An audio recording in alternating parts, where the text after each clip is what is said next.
Shit, when are we not? Yeah, it's all good, man. It's all good. The chat knows. The chat knows. They know the gimmick by Oh, now. are we live?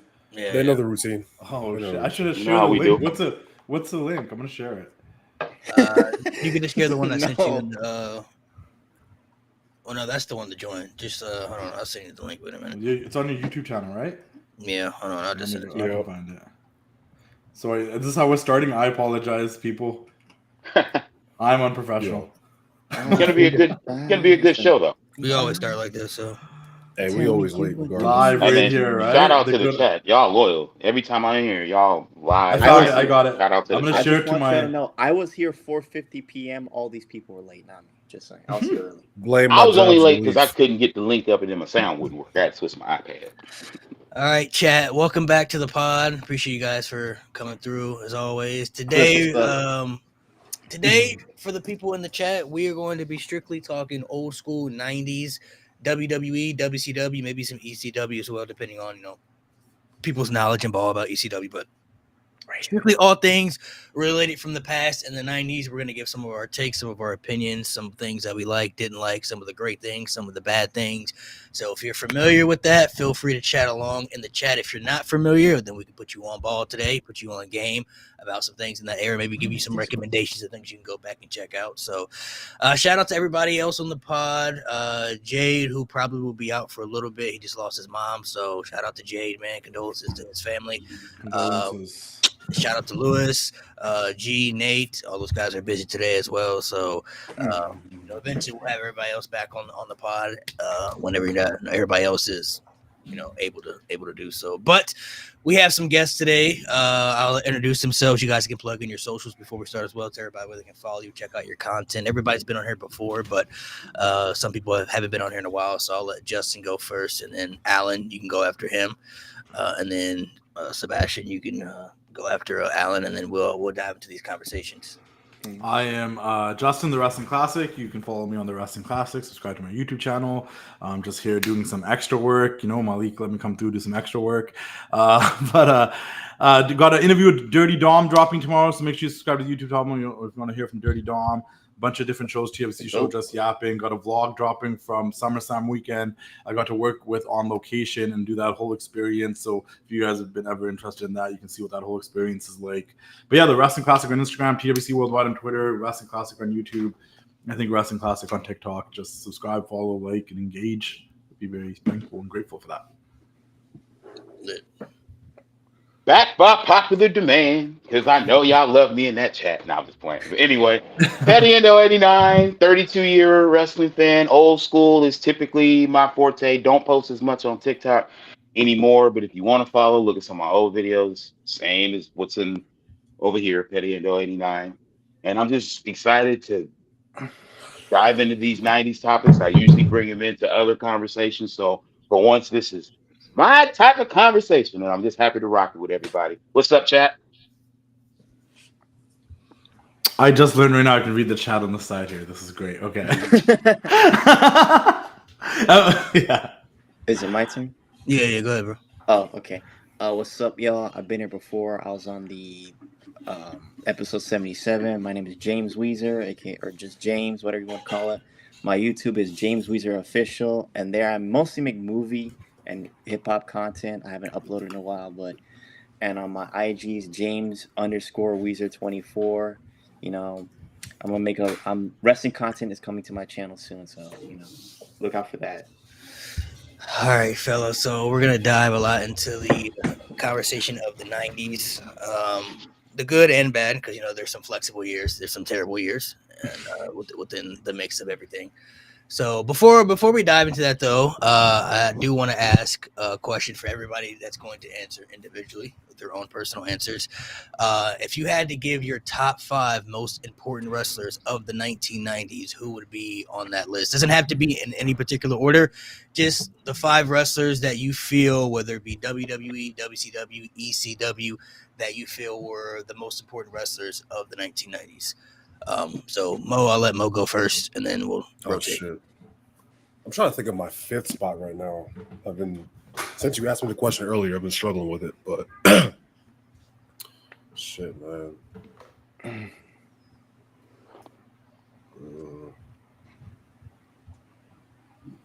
Yeah, I'll just do it anyway. I'll probably go Austin for sure. I'd go Brett, Sean. I'm not. I can't. I'm gonna do the original 3 NWO as one unit. I can't separate it. They started a whole boom period. Now that 5th spot can go to a lot of people. You can go Taker. You can go fucking. You can go a lot of people. I might just go Rock. That might be the easy answer, but yeah. Okay. Sebastian, what about you? Me, yeah. My 5 is pretty similar. I have Hogan, Scott Hall, Kevin Nash. I have Brett, and I have Austin. They're industry changing, all 5. So Valid names. Alan. I've got Taker, Sting, the original 3 of the NWO, Austin, Brett. Those are good names. Those are good names. Justin, what about you? I don't know. I had it a little bit different because I didn't know we could band people together. But if we can put the original 3 of the NWO together, I would put them together. So because it was going to be Hogan and Hall, separate, and I almost kept Nash off. But if I could put the 3 of them together, I'll put the 3 of them together. So Hogan, Hall, Nash together. Stone Cold Steve Austin, obviously, because that's what changed the tides. Bret Hart, because I think he held the early 90s and planted the seeds for the Attitude Era prior to DX or anything else. Sting, because every great villain needs a baby face, and for the NWO is Sting. facts. Yep. And now that I have an open 5th, I'm gonna say, and I'm saying it from like a wrestler standpoint of like what feud like killed the late 90s. Mr. McMahon is probably number 5. That screw job forward 97, 98, 99. Like Austin, like once again, no great baby face without a great villain. Mm-hmm. Austin popped off more because everyone was like F Vince. Yeah. Good point. Really good So point. By the way, take Rock off my list. Put Sting in there. Take Rock off my list. Wait, yeah, he's way over Sting. Way more. So my list is kind of similar a little bit. I have Bret Hart. I feel like he was the constant for WWE for a while. Even through the bad eras of WWE, whenever they put the championship back on Bret, the main event scene was good, when he was involved in it. I would say, of course, the NWO, all 3 of them just revolutionized the entire industry. Stone Cold Steve Austin, biggest draw the company's ever had, which helped uplift them. Sting would have to be on there as well. Many people will probably say he was the face of WCW, and also kind of the constant. And my last spot, I'm gonna be a different answer. I'm gonna put Goldberg in there. I feel like Goldberg, when WCW was kind of deteriorating, he was the guy that kind of helped make WCW popular again, like that 98 era when he went on that run of the streak and everything. And then, the whole Attitude Era really started to take off whenever they presented Goldberg on TV.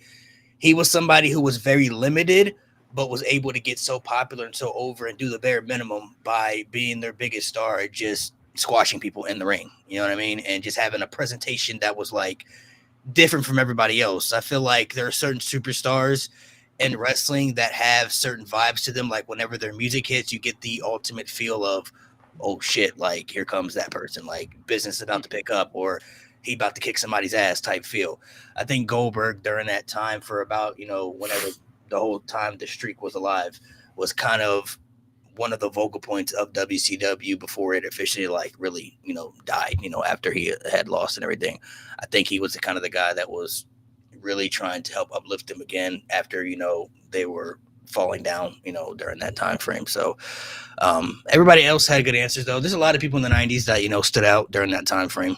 You look back, of course, Rock, Mick Foley, of course, he was ECW. You look at Raven and Tommy Dreamer and, RVD and I was about to say nobody said anyone from ECW, so kind of I wanted to put Raven reading the room 5. A little bit. I never watched ECW. Favorite. So I didn't find out about it. I know some ball, but properly. Yeah, like I said, ECW had a lot of good stuff. They had a lot of good stuff. My earliest memories is ECW invading WWF in 96, 97. Those were Raws. And then ECW guys showing up in WCW in the later 99, 2000. Otherwise, I just remember RVD, Sabu, the Dudleys. Unfortunately, Shane Douglas also. My Raven's the Flock. Like that's a Raven I remember. That's I remember as Johnny Polo. Yeah. Yo. And then the next question I'm going to ask, and this, my answer is going to be a little bit different, but I just want to see what everybody else thinks. Who's somebody in the 90s that you think could have been utilized better? Ooh, Owen Hart. definitely. Why'd you say Owen? He should have been world champion. He should, instead of fucking Bob Backlund or Diesel for a fucking year, waste the fucking time having garbage ass main events with Mabel at SummerSlam. It could have been Owen. It could have been fucking Owen. He was a better mic worker than his brother. He was just as good as a wrestler. He was a great villain. He just won King of the Ring. He could have held that title as a heel that Brett could chase for a year. Oh, so many answers are going on my head. Okay. Can I piggyback off of that? Sure. Because I agree with you. I feel like what happened with Owen is that Owen was a victim of two factors: bad booking and circumstance. The bad booking, everything this gentleman just said earlier, about putting the title on Bob Backlund, having Diesel for a year, but also because they kind of took him off because he cost his brother the title. So you can make the argument at that point he was the number one heel in the company by virtue of who Brett was. 1994, I think undisputedly is Brett's biggest year of his career, in my opinion, anyway. So then you kind of put him off to the side, you team him with Yokozuna, and then the incident that happens the day after the WrestleMania 11 where Sid powerbombed Shawn 3 times. When he comes back, he now becomes the biggest babyface instead of becoming the biggest heel like they were planning. So then that really kind of put Owen off to the side where he was just in the tag team division for the rest of the year. I think they traded off with the Smoking Guns a couple of times, but yeah, he was a victim of bad booking and just circumstance because Shawn was not supposed to be in that position. It just happened when he went after that 6-week vacation he took in the spring. So is your answer going to be Owen too? Or you want to put a different answer? I think I'll stick with Owen. A close second might be Mr. Perfect, just because like after the Intercontinental title, and I understand he was hurt, but like I felt like they never put him in the right view. They didn't really know what to do with him as a babyface. As a heel, fine. As a babyface, when they tried to make a run at it with how great of a talent he was, after the Shawn Michaels incident, it really just didn't click. So I'll probably say Perfect as well. Valid. Justin, who do you have? I was thinking about a bunch of like big names, but then it doesn't make sense because like part of me was gonna say Savage, but the end half of the 90s, Savage is great. I wish WWF used him better in the early half of the 90s. I feel like he should have wrestled Brett at WrestleMania 9 or something, But then I was like, okay, maybe Brett, but Brett had a hell of the 90s till the end. Then maybe Vader, but Vader had a hell of the 90s at the beginning till WWF. So I'm gonna pick someone totally obscure that people are gonna be like, they're not gonna get it, but I was a fan as a kid. And I thought, man, there was something there that I always liked him. And that was Brian Clark, who was Atom Bomb and then Wrath. There was one point that Wrath was so hot and he was like on a win streak, and then he just got squashed by Kevin Nash and stuff. And then like I loved Chronic. I thought Chronic was dope. He was ass. I don't know. I'm just trash. Because I can say Savage, I can say Vader, I can say Brett. I just had to pick someone obscure. At least I didn't say Mark Merrow. I was trying to think of someone obscure. Because there's big names. There's big names, right? Hear my answer. Because there's big names, right? Like I do think Savage could have been used better in the early 90s rather than a commentator. I do think Brett could have been used better in WCW. I do think Vader could have had a better run in WWF. But they all had a part of the 90s where they were good. Like Brett was the man. Savage DDP 97, 98. That's sick, right? Like no, who do you have? So Owen's my actual answer, but y'all touched on it, hit all the notes you got to. So I'm actually gonna say Randy Savage. There is no reason, knowing how thin that roster was getting in the early 90s, and you left him as a commentator and then cited he's too old while at the same time giving Bob Backlund a world title. Yeah, Yeah, Fuck out of here. Jerry Lawler was having pay-per-view matches. Like, Yeah. Like, bro, come on, gang. 1993 I'm not PWI Feud of the Year. So what do you guys? Savage had a banger with Warrior at 91. Was having good 91, matches at 92 Flair with Shawn match, Michaels, Flair. Went in 97, 98, had matches with DDP and all these guys that were great. You know what I mean? That's like they just missed. He knew the psychology of it on could have good matches. to add on to that as well, like, all right, 1997, he had 3 pay-per-view matches with DDP, right? It was named the PWI, or like one of the feuds of the year, amazing feud, Mhm. right? He was originally not even booked to be at their big, after like having 3 of the best matches of the year, was not originally booked to be at WCW's Starrcade. biggest show at Starrcade. He Yeah. was not supposed to be on that show. The only reason he's in a random ass 6-man tag with a bunch of bums like Vincent and like well, Scott Norton's not a bum, but like compared to Randy Savage, you know. Man. But like the only reason he's in that match was because Conan got injured. Other than that, he was originally not even going to be on the show, and he just had the feud of the year. Like, it makes no sense. I'll always have a Savage bias. He's my all-time favorite, but we all forgot to mention Larry Sabisco. That's all I'm saying. Fuck you. In the 90s? Fuck you. You're a piece of He has shit. a weird hate for Larry. Larry Sabisco was great in the 90s. That feud with Scott Hall, just top notch. That shit was ass. That shit was You know ass. those pops Larry that Larry Sabisco Sabisco. versus- He would get up. He would get up in the commentary table and bow, and the crowd would be going crazy. So what do you guys? We'll go start with Mo before I get my answer. What do you think? Do you think they were purposely trying to sabotage Randy Savage for some reason? I don't Hogan. know what they're trying to do, but at the same time, it's like I said, the roster was thin as hell. You got people leaving because for different circumstances, wanting to go back to WCW, the whole steroid thing, whatever. You kept them around and had them feuding with Crush. Good match. Wasn't a bit. To be fair. Wasn't a bad feud, but I get you. But like, and to Yeah, I be get it. fair, like he wanted to do that. He like it's been noted. Lanny said he wanted that Back thing to with Shawn. He wanted that thing with Shawn for 2 Oh, okay, WrestleManias, okay. 11 and 12. I think 11, 10 and 11. He wanted to wrestle Shawn. Yeah. that would have been And- great. And look, WrestleMania 11 sucked. Like, you Yeah, know, the worst of all time, in my opinion. I would argue that I don't think it was so much that they intentionally sabotaged him. I think Vince just looked at it of we're in a youth movement because you've got young Sean, a young Brett, you just got Yoko, Bob you got all Backlund. the. I know, but this is before. But yeah, this is before Bob Backlund. But I hear you. So King Kong I think the Bundy way was wrestling Undertaker on Yeah. WrestleMania. I think the way he looked at it, not to defend Vince, I think he looked at it as Randy Savage is going to be the next Jesse Ventura. You know, he's going to be that guy we're going to put on pay-per-views. But the problem was, with that skew logic, Jesse Ventura had to retire because of an illness and an injury. Savage could still very much go. So it was a mismanaged bad decision. We know Vince is not, you know, we know Vince is used to doing those from time to time, even in that era. So it was just a bad decision. In WCW though, that was definitely intentional. Hogan and Bischoff, they definitely Oh, fucked yeah. over. That was intentional. Oh yeah, they screwed over a lot of people. Yeah. So my answer is gonna be very, very different. I've actually made videos on this in the past. Now, before I say my answer, just hear me out. Just hear me I out. think I know where you're going with it. My answer is I say this answer just strictly because I'm thinking about it differently of how he could have been utilized and how he could have been used. I don't think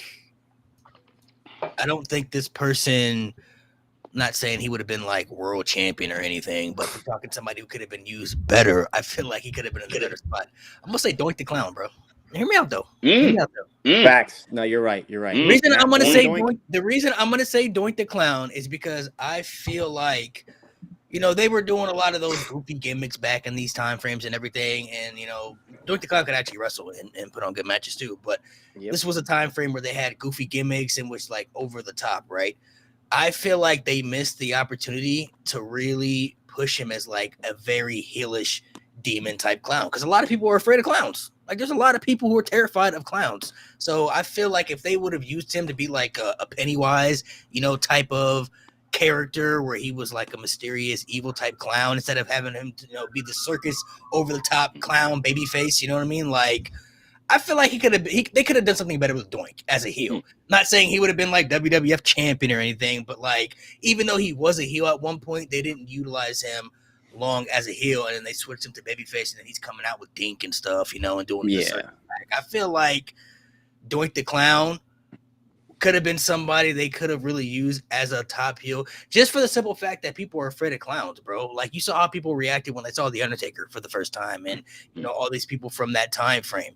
Imagine Doink coming out as like this demon type clown, you know what I mean? And people who are afraid of clowns. I feel like it would have been so easy to utilize him that way. Like, they could have did something a lot better with him. I think an evil clown could still work today, but it has to be an evil clown. Yeah, evil clown. Yeah, like clown, very evil clowns work.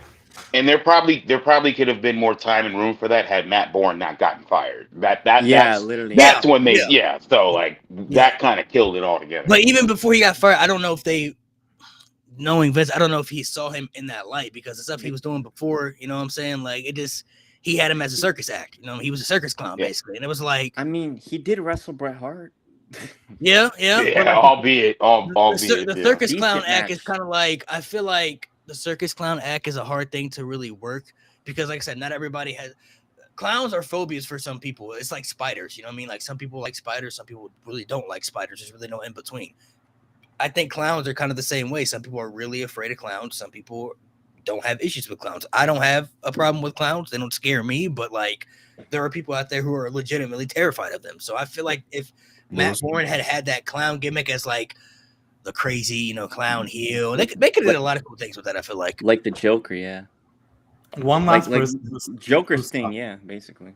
Yeah. One last person who I think all of us will now be like sucked, but I thought had a lot of hype when I was a kid, because I was like 6-7 years old, and I thought was gonna win the world title, was Ahmed Johnson.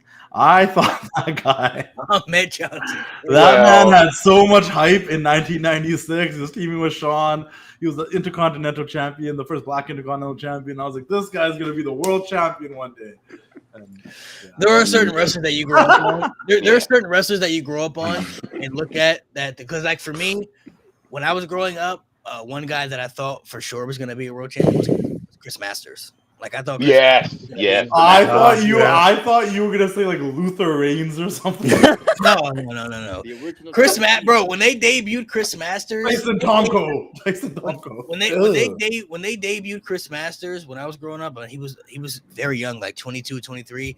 They gave this guy the whole presentation of the entrance, the move, he had the look and everything. He was working with Shawn Michaels on pay-per-views. I'm like, oh, this guy, he got the world championship look. Team with Carlito. He could wrestle. Yeah. And correct me if I'm wrong, isn't he the first guy ever to tap out to the STF? Yes. Yeah. I didn't know that. That's crazy. First person they put it on, I only know that because I did that on a trivia for him one time. But Chris Masters, they gave, like, he had like everything. Like, as a kid looking back, I thought like, oh, he got everything they want. He got the look and everything. I could talk about the 2000s. That's a different episode, because there's a lot of guys in that mix that I'm like, oh yeah. Loki should have won or could have won. My 10th favorite wrestler of all time, Mr. Kennedy. Venice, back to the 90s. Let's get back to my childhood. Mr. Kennedy was dope, but there's some good answers that we mentioned. What is one match? The last question I'm gonna ask, and then we'll dive into random topics. What is one match from the 90s? Maybe that's your favorite match, or like one match from the 90s that you feel like you could just go back and just watch anytime. Like, it's just this match is just like awesome. Austin Brett. I'm gonna give you. Austin Brett's number one for me. WrestleMania 13, number one. Amazing. Savage Warrior WrestleMania 7 is like one that I can watch all the time. But there's this one match that happened on Monday Night Raw. I don't have the date right now. It was like May 10th or something like that. That I think was very underappreciated. And I always used to like post about it and call it like a hidden gem, because I'm like, if you didn't watch Raw in the 90s or like in 97, you probably totally missed this. It might have been the finals of the European Championship tournament, but it was Owen Hart versus the British Bulldog. And it happened I remember you talking about Germany or Kuwait or somewhere. It was in a dark arena. It wasn't bright or anything, but like just the match itself between those two, it was so good. If you never watch a match, like, go watch it, because Owen and Bulldog put on like a really good match. That's like a hidden gem. Like, everyone can say Austin Brett, Warrior, this, that, Brett, Owen, WrestleMania 10. Like, there's a bunch of matches you can say right off the top of your head, but for a match that I think is obscure that I think people should watch, it's not. So one of my answer is going to be maybe a little bit different. One of my all-time favorite matches is Hulk Hogan versus the Ultimate Warrior at WrestleMania 6. Great match. That shit is so good. The story, the match. Generally, I still believe it's one of the greatest WrestleMania main events of all time.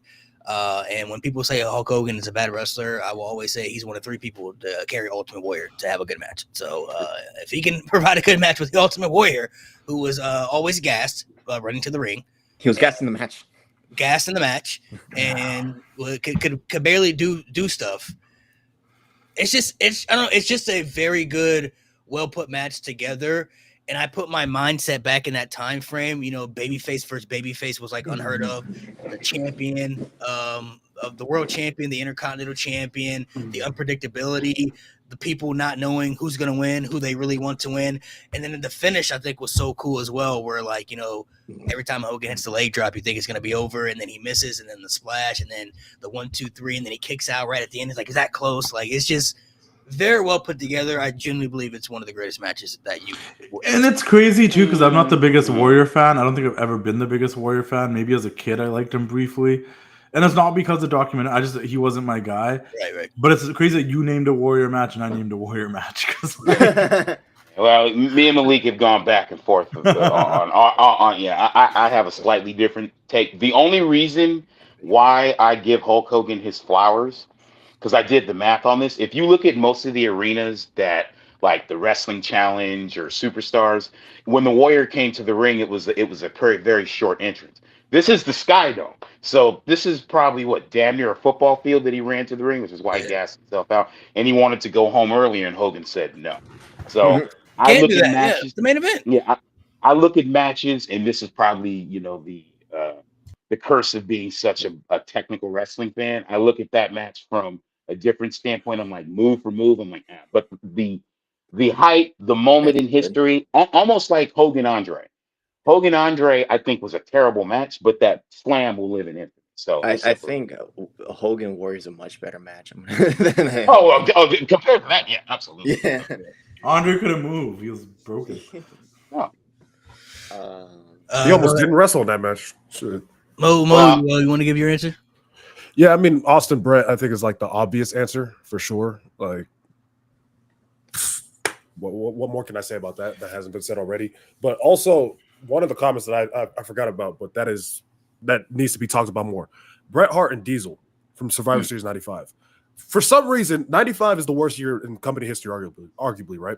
But that show was really good, and that is the best title defense of Diesel's entire reign. Yep. Like, it might be the best match he's ever had. Like, yep. That shit was really fucking good. Like that David versus Goliath story they told in that match. This is also back in the time first table spot too. This is also back in a time when you could do roll-up finishes and get a massive pop winning on a roll-up. Yeah. You know what I mean? Like nowadays people go crazy about a roll-up finish, but like that finish was very good, and the table spot was pretty good too. Go ahead, sorry. And if I'm not mistaken, I think that's the first time in WWE history that someone went through a table. If I'm not mistaken. That's definitely table spot. Yep. Yeah. I'm also just like, my mind's more nuts about like the 90s right now. And I'm like, the amount of Brett and Shawn matches that would just be not like against each other, like Brett McFoley Mind Games. I love that match, right? Yeah. Brett Owen WrestleMania 10, right? Great match. Brett Mr. Perfect, Brett Bulldog, Brett was just on Brett Taker, like at the UK pay-per-view. The other Bret Austin at Survivor Series 96 was a banger. Very good. Good. Sean and Razor at SummerSlam 95. Like, Sean and Brett were just hitting at all cylinders in the 90s. It's like, it's hard to just sit there. Is it okay if I give two answers? One is more of a heart answer, and the other is kind of a history answer. So my Bret Hart, Mr. Perfect at the 93 King of the Ring, the semifinal, I will argue great match is from a move for move match is probably the greatest match of his career. Now, some would say Austin, and I'm like, yeah, but you got to remember, this is Austin after he had gotten hurt, after he had been stunning Steve Austin. He wasn't as mobile. That match was more about the spots in the moment. The Brett match? Another match that I just cannot run away from, the casket match with Yokozuna and The Undertaker. That I don't know what my affinity is with that match, but just it made The Undertaker look like a badass because it took 10 guys. Yeah. And Paul Bear getting knocked out and the urn getting open, all that green shit going on. It took 10 guys to put that man in a casket. It may be a goofy answer to some, But it's just something I can't. I was just so fascinated about him rising to the skies and the Yeah, that was flame of the dead man. And I actually and just to give you a quick Taker story, Malik, you couldn't be there because you had to drive back home to Louisville, but I did a WrestleMania 38. We did a Q&A, and I asked him about that spot where he does that speech, and in pure Undertaker fashion, because I asked him how he did it, he looked at me, he's like, "None of your business." That man stand on business. I will say the Bret Austin match at Mania 13 that happened before he broke his neck. He didn't break his neck till SummerSlam. No, I'm talking about after he got hurt when he was stunning Steve Austin. Oh. When he was stunning Steve Austin, he was a lot more mobile. After he got hurt, he had to change his wrestling style. That's what I was. No, but he still wrestled the same until he broke his neck. Yeah, he still wrestled the same. He was still like a technician. As Austin would say, "Oh, I used to be a mechanic." He was still a mechanic. I guess I'm looking at it from a standpoint of like that match he had with Muda, where he was just like flying all over the ring, like he kind of looked like Mr. Perfect. He changed his style though to be more of a brawler. Yeah, that's for sure. And that match at WrestleMania 13 was more of a brawl than it was a wrestling. Yeah, that's what I meant. That's what I was getting at. But thank you for the clarification. Sebastian, what's the one you want to throw out there? So for me, a 90s match that I really love, everyone already said Bret Austin, so that's one of my favorite matches. But I'm like I said, you see my profile picture on my main account. It's Raven. I'm gonna throw out a Raven match. I'm gonna throw out Fall Brawl 1998, the only good match in that piece of shit show. Raven versus Perry Saturn. From the storytelling of like Perry Saturn trying to break away from the manipulation of Raven of the flock, the Raven was manipulating him and his friends, and he's trying to break away, and he was forced to be Raven's slave for so long in order to even get the match.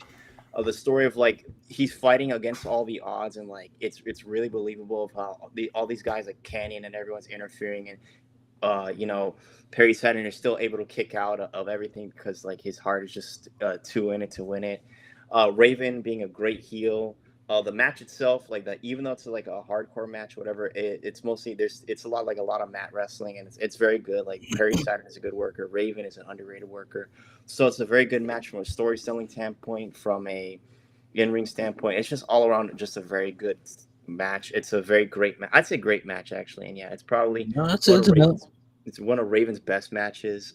And like I said, it's one that a lot of people don't talk about because it's a fucking piece of shit pay-per-view, that Fall Brawl 98 garbage. But you didn't like the Warrior in a smoke machine putting everyone to sleep and breaking the cage? Yeah, Ultimate Warrior, Bulldog. Smoke machine is crazy. Injured his back, yeah. He was never the same after that. All right, so we'll talk about some of the bad. Everybody can really quickly before we get called out. There was one match nobody mentioned that we all know was a banger and everybody loves it. Is that Eddie Ray match from Halloween Havoc? Of course. Oh, absolutely. Of course. Yeah. That's one of my favorite matches ever. Probably a really innovative match for that style of Great wrestling. match. And the wrestling we see today was influenced by that match. There's a lot of wrestlers I've talked to in the past 5 years that are like, say that's the match that influenced them. So that was also a great match as well. Great match, yeah. Sure. All right, so we'll dive into some of the bad of the 90s, and then we can dive into the good. So everybody can mention something about the 90s that really pisses them off and something that they will just never understand and get over. So for me, one thing that really has irritated me that I've always talked about, this fucking Lex Luger tour, bro. Yep, I knew this was where he was going. I will never understand how they gave this man a whole tour to build up to SummerSlam. Oh, he's gonna win the championship. He's our next guy, weeks. Right? He gave him a whole tour. Body slams, Yoko's in on the tour. Oh my God, people are going crazy. It's unheard of, right? We get to SummerSlam. They have this dude win the match by a count out. That's not even the part that really pisses me off the most. It's the fact of what they did afterwards. They gave him a literal celebration. Hey, balloons, confetti, on his shoulders. He actually accomplished something. He didn't win the title. So why is he celebrating? He literally won the match by a count out. And we all know the rules. You don't win the championship via count out, right? He wins the match via count out after doing this whole tour. And they gave him an actual celebration in the end of SummerSlam, like he actually accomplished something. What are we celebrating for? He didn't win. He doesn't have the title. Like what was the entire point of investing into the Lex Luger Lex Express tour if he actually wasn't going to be executed to be the champion? That's one thing that I will never understand. Like, you wasted all that time for what? You did the whole tour, wasted everything, all the hype, all the momentum for nothing, just for him to win the match via count out and then have a celebration with no championship around his waist. Why is Lex Luger excited and celebrating with confetti and balloons and people were coming out holding him up like, yeah, Lex, like you're the man. He's not the champion. He didn't do anything. Shit is a consolation prize. the whole concept of just the genesis of it always boggles my mind. I'm like, y'all tell me if I'm wrong. Typically, when someone turns from heel to babyface or babyface to heel, like there's like some gigantic story. Like, we literally go from him and Tatanka at the King of the Ring having a tie, which was strategic because they were both undefeated at the time, to literally this guy was the narcissist. Yeah, this guy was the narcissist. He had the steel arm. He was knocking everybody out. To literally, you're getting in Yokozuna's face on Monday Night Raw because he's talking shit about America. And now all of a sudden, you want to know one of the weirdest moments for me? We're getting into that whole thing, and then the Royal Rumble video game comes out, and he's the narcissist in the video game. Yeah. Like, this whole thing was just a shit sandwich from the start. So I agree with you on that one, Malik. Like, if they weren't going to want to invest all that time into Lex Luger, you could at least had him lose the match or something. But the fact that he won by count out and then celebrated, what are we celebrating? That was the original. And they got DQ'd at WrestleMania 10. That was the original finishing the story. What are you talking about, man? He went on tour and he finished the story. He beat Yokozuna by any means necessary. That's my answer. I thought that's one that really pisses me off. It's crazy because they taped a thing where Luger made an entrance with the belt and everything. Yeah, for Superstars taping later and stuff. I posted the clip before. So like the plan was for him to win. Somewhere I might have to go listen to Bruce Pritchard or something, but somewhere they changed the plans. Yeah. I can answer that because I just heard this. We're all familiar with Sean Waltman, 1-2-3 Kid. He did an interview. What's the name of it? The History of WWE 1994, and it's actually very similar. The answer is very similar to what happened with Cody at WrestleMania 40. It was Luger, but the fans at the house shows were literally chanting, "We want Brett." That's what happened. That's what happened. It's very similar to what we just had with Cody last year. So that's my answer. Mo, what's one you want to? What's the little rant you want to go on? Just WrestleMania 9 as a whole. Oh, really? Like I just don't understand that entire, especially the last two matches. But like the show before that was boring as shit. But those Gonzalez Taker and the fact that they ran it back again at SummerSlam in '93. Yeah. Like, it wasn't good the first time. Then you did a fucking rest in peace match at SummerSlam, which was a spooky way to do a no DQ, and the chair was used not once, not thrice, but twice. Brett Yoko. Gonzalez was shredded. What are you talking about? Malik, can I tell him? That suit pisses me off. That suit is crazy. The suit is crazy. He was shredded. He had hair in all the right places. I don't understand why they get bro. Malik, should I tell him? He had a regular ass. Oh yeah, for some reason, Alan's favorite WrestleMania is WrestleMania 9. I don't know why. It is. Why? No, I was gonna say to you too. Like, I don't hate it as much as other people. I still find it enjoyable to watch. I don't know why. So here's the thing. WrestleMania 9. It's my first. It's my baby. I love it.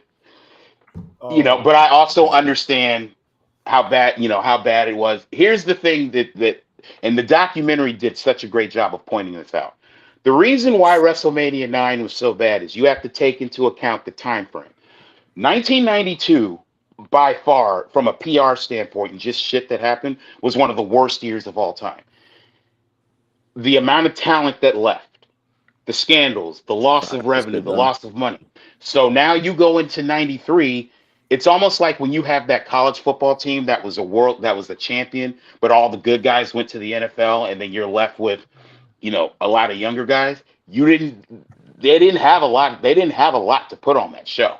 Like, that roster was gapped. Like, WrestleMania 10 showed you that, okay, we've gotten better. We know how to do this shit better now. They still had a stacked roster. That's not fair. They could have. They had Randy Savage and commentary. Taker could have had a better opponent. No, well, that brings my second point. It could have been Brett Savage. Wait, That brings my second. Wait.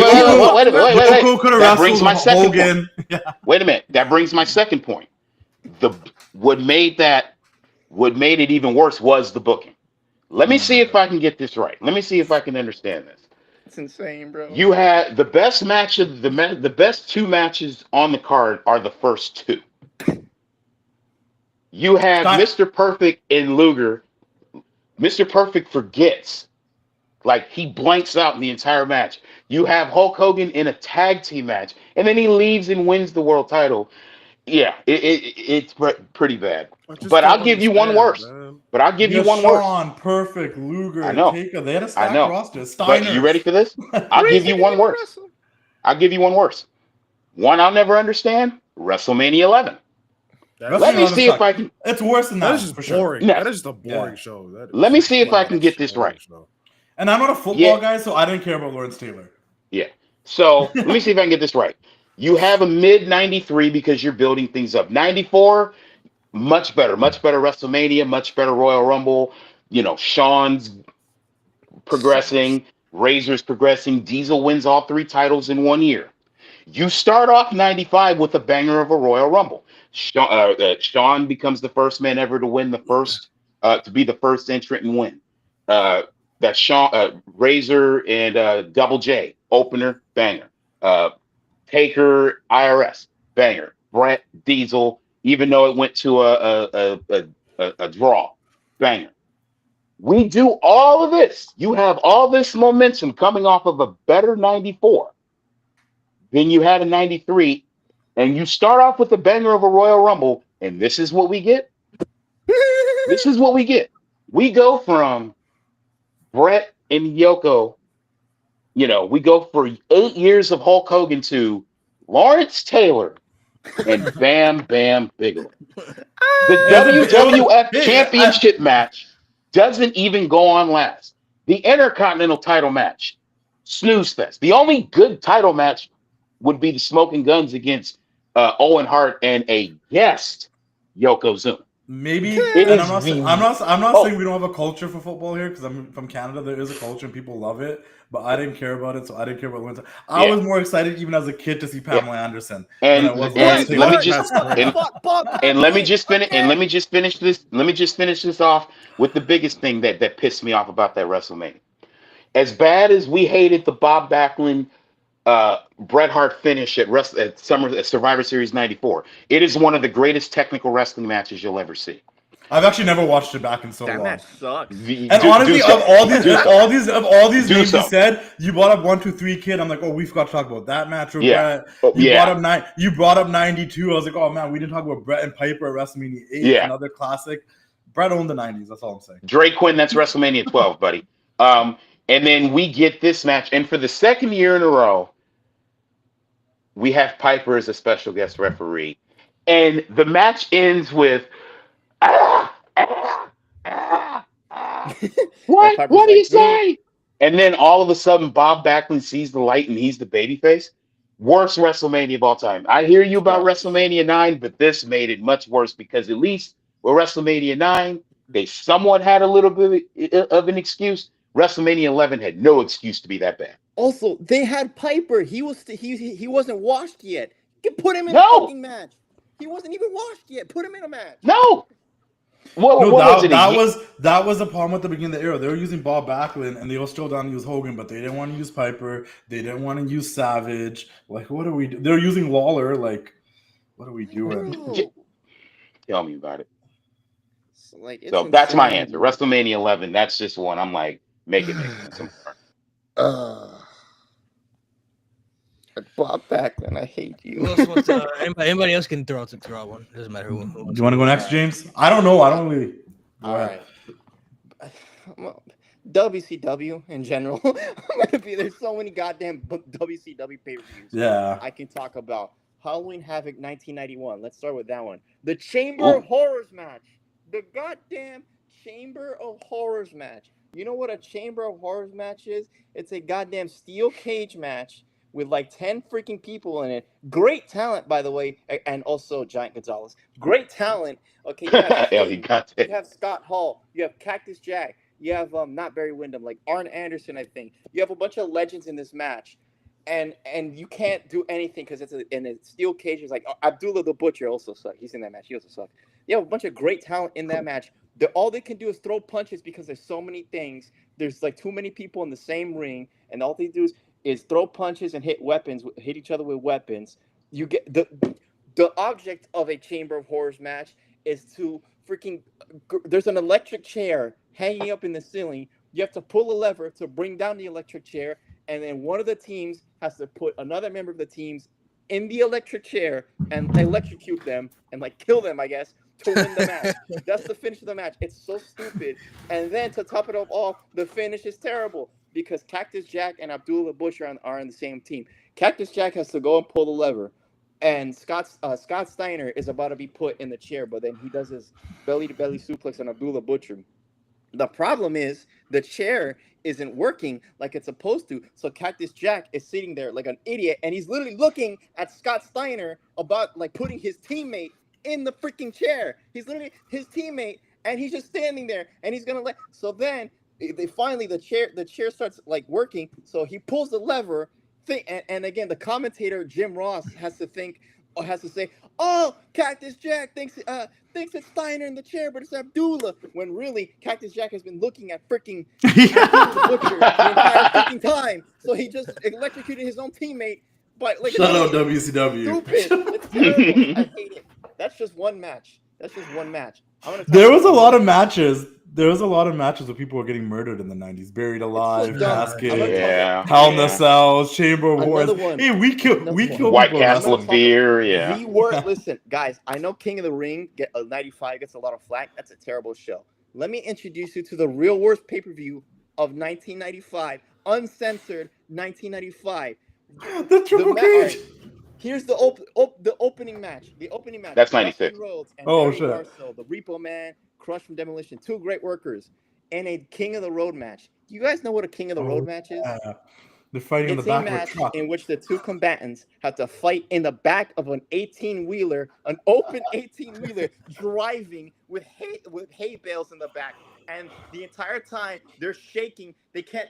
All they can do is brawl and like little pile drivers and suplexes because they keep falling over their asses because the car is shaking. So Dustin Rhodes and Barry Windham are fighting and they're literally doing this shit the entire time. The object of the match, is to like crawl over and ring the bell at the end of the 18-wheeler. They have to keep fighting and fighting and fighting. It's so dumb. It goes on for 15 minutes, and it's so boring and monotonous. To top it all off, the Blacktop Bully, Barry Darsow, Repo Man, wins.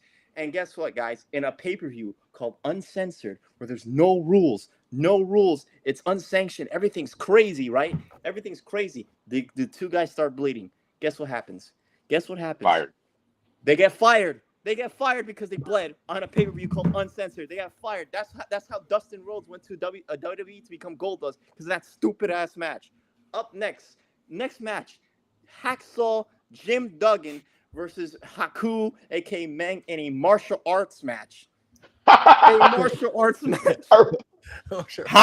Jim Duggan. In big 1995, Hacksaw Jim Duggan comes out in a bandana and street clothes. Haku comes out in a pretty dope-ass outfit. And there's no martial arts. Haku throws a bunch of kicks, and Hacksaw Jim Duggan just fights normally and keeps no-selling like he's Hulk Hogan. He just keeps no-selling everything. Haku kicks him in the chest, no-sells. Haku punches him, no-sells. Haku's also no-selling. So it's just two guys no-selling for 7 goddamn minutes. Eventually, Haku hits him with a kick, and he freaking wins. And it's terrible. It's a terrible match. It's just terrible. Up next guy. You guys, WrestleMania 2 had this incredible boxing match. I knew we were going. All right, go. Guess Wait, this all happened on Uncensored 95? Has Johnny B. Bad, aka Mark Merrill, versus Arn Anderson, wrestler versus boxer. It's a 10 minutes of Johnny B. Bad punching Arn Anderson, and Arn Anderson has to like push him off or run away. And the match ends with the babyface Johnny B. Bad cheating by putting a fucking bucket over Arn Anderson's head and then punching him with a bucket, cheating to win in a boxing match. What the hell? Then Sting and Big Boss Man, Big Bobby Rogers, that's a good match. There's a Harlem Heat match. It's like a street fight. That match is not good. Let me get to the main event. The main event, the worst match of this show. I'm looking at the main event right now. I don't know what it is. I'm waiting for the surprise. Vader in a strap match with the Texas Ric Bull Rope Flair in match. his corner. And Hulk Hogan, in the lead up to this pay-per-view, was teasing the ultimate surprise. He was teasing that the Ultimate Warrior was going to help him, right? Was going to help him. He was going to help him. Oh, the ultimate surprise. On the pre-show beforehand, this is not the Ultimate Warrior. This is the Ultimate Swerve. And it's some crappy-ass Ultimate Warrior rock knockoff called The Renegade. Renegade, fucking R painted on his face and literally has off-brand Ultimate Warrior music. You literally listen to Renegade's theme, then listen to Warrior's theme. The same shit. It's terrible. So whatever. So the match starts, right? In the Sting or in the Randy Savage Avalanche match, that match sucked. Avalanche match, right? If I forgot to mention, Ric Flair is feuding with Hogan and Savage, or Hogan and Savage because they're friends, whatever. He interferes. Ric Flair, for some reason, dressed up as a woman. He painted his nails. He put on fake breasts. He put on eyeliner and mascara that he doesn't even take off in the main event. So anyway, main event, Hogan and Sting, or Hogan and Vader in a strap match. In a strap match. And, you know, Sting, or Ric Flair is in Vader's corner, and Hogan's corner, he has fucking the Renegade, who's terrible. Even in this match, he doesn't even wrestle, and he's terrible.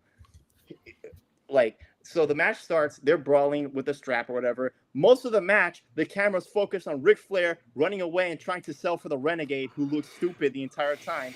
Ric Flair's just giving him 1,000 punches and not selling it at all. Halfway through the match, again, the match you barely see because they're mostly focusing on Renegade and Ric Flair fighting and Renegade chasing Ric Flair. You see Jimmy Hart, who's all beat up because they beat him up early in the night. They kidnapped him or whatever. He comes in and interferes. And he interferes while Renegade is standing there like an idiot. He interferes. He goes in and hits Vader. So then Vader goes out the ring to choke Jimmy Hart in front of Renegade. And you know what Renegade's doing? Let me show you what Renegade's doing. Well, Hulk Hogan's friend is choking out. Hogan's friend is being choked out by Vader, by his arch nemesis. So then freaking Hogan has to save him, right? Hogan has to save him, and it gets worse because again they're just focusing on Ric Flair and Renegade. So then Ric Flair gets involved again. Renegade again doing a really bad job. Eventually, Hogan and Vader falls off the top. He's about to hit because again Ric Flair manages to take out the Renegade. So good job of making Renegade look like an idiot. So Vader gets out the strap. He falls off. He tries to do the Vader bomb. He falls out the strap. And you know, whatever. So he gets out of the ring, and then Hogan hulks up, beats up Vader, puts him out of the ring, and beats up Flair. You want to know how Hogan wins the match? You want to know how Hogan wins the match? Because remember, this is a strap match, and Vader is his opponent. He puts the strap on Ric Flair, then he touches all four corners, and is declared the winner, even though he was fighting Vader and not Ric Flair. Bro, this. I don't think I've ever fully sat there and watched this pay-per-view start to finish. I remember all of this. I think I forwarded most of it. And that was the first on YouTube for free. Yeah. Well, I know. Like I said, maybe I said it off the air when they launched the WCW channel. For some reason, WWE's like, let's put all the shitty shit up first. And then it gets worse. Let's put all the bad stuff up first, like 2000 WCW, 1995 uncensored. Like, what are we doing? After the match, because earlier Arn Anderson came out and attacked Renegade or whatever. So after the match, a guy in a mask comes out, and you think it's Arn Anderson earlier. I forgot but about it's actually Savage. And then Arn Anderson, like in a goddamn Looney Tunes cartoon, comes out tied up. His mouth is gagged. He has his things and his legs tied like he's a woman, and he's jumping like this to the ring like a goddamn cartoon character. Like a goddamn cartoon character. It's terrible. I don't remember that. I need to go watch this. I don't remember this that. at I all. remember that. It's on Sucks. YouTube. It's savage. WCW's channel. It's on YouTube. Free. It's crazy because I know I've watched this. It's because there's another thing too when the network came out. I put a lot of things on in the background while I was doing other shit. I just don't like. I remember this whole card. I remember every match you talked about. But this ending, for some reason, I just don't remember. It's one of the it's the worst of the 3 matches that him and Vader had. It's the worst one. It's by far. I love the one thing I'll say that is a positive about the 90s, and they don't do it anymore. That one thing, like good or bad, they tried things in the 90s. They tried new things and they tried different. They things. did. Yeah, they A definitely lot tried. of them didn't work out, but a lot of shit for me as a kid was nostalgic because you brought up Hogan Vader, like.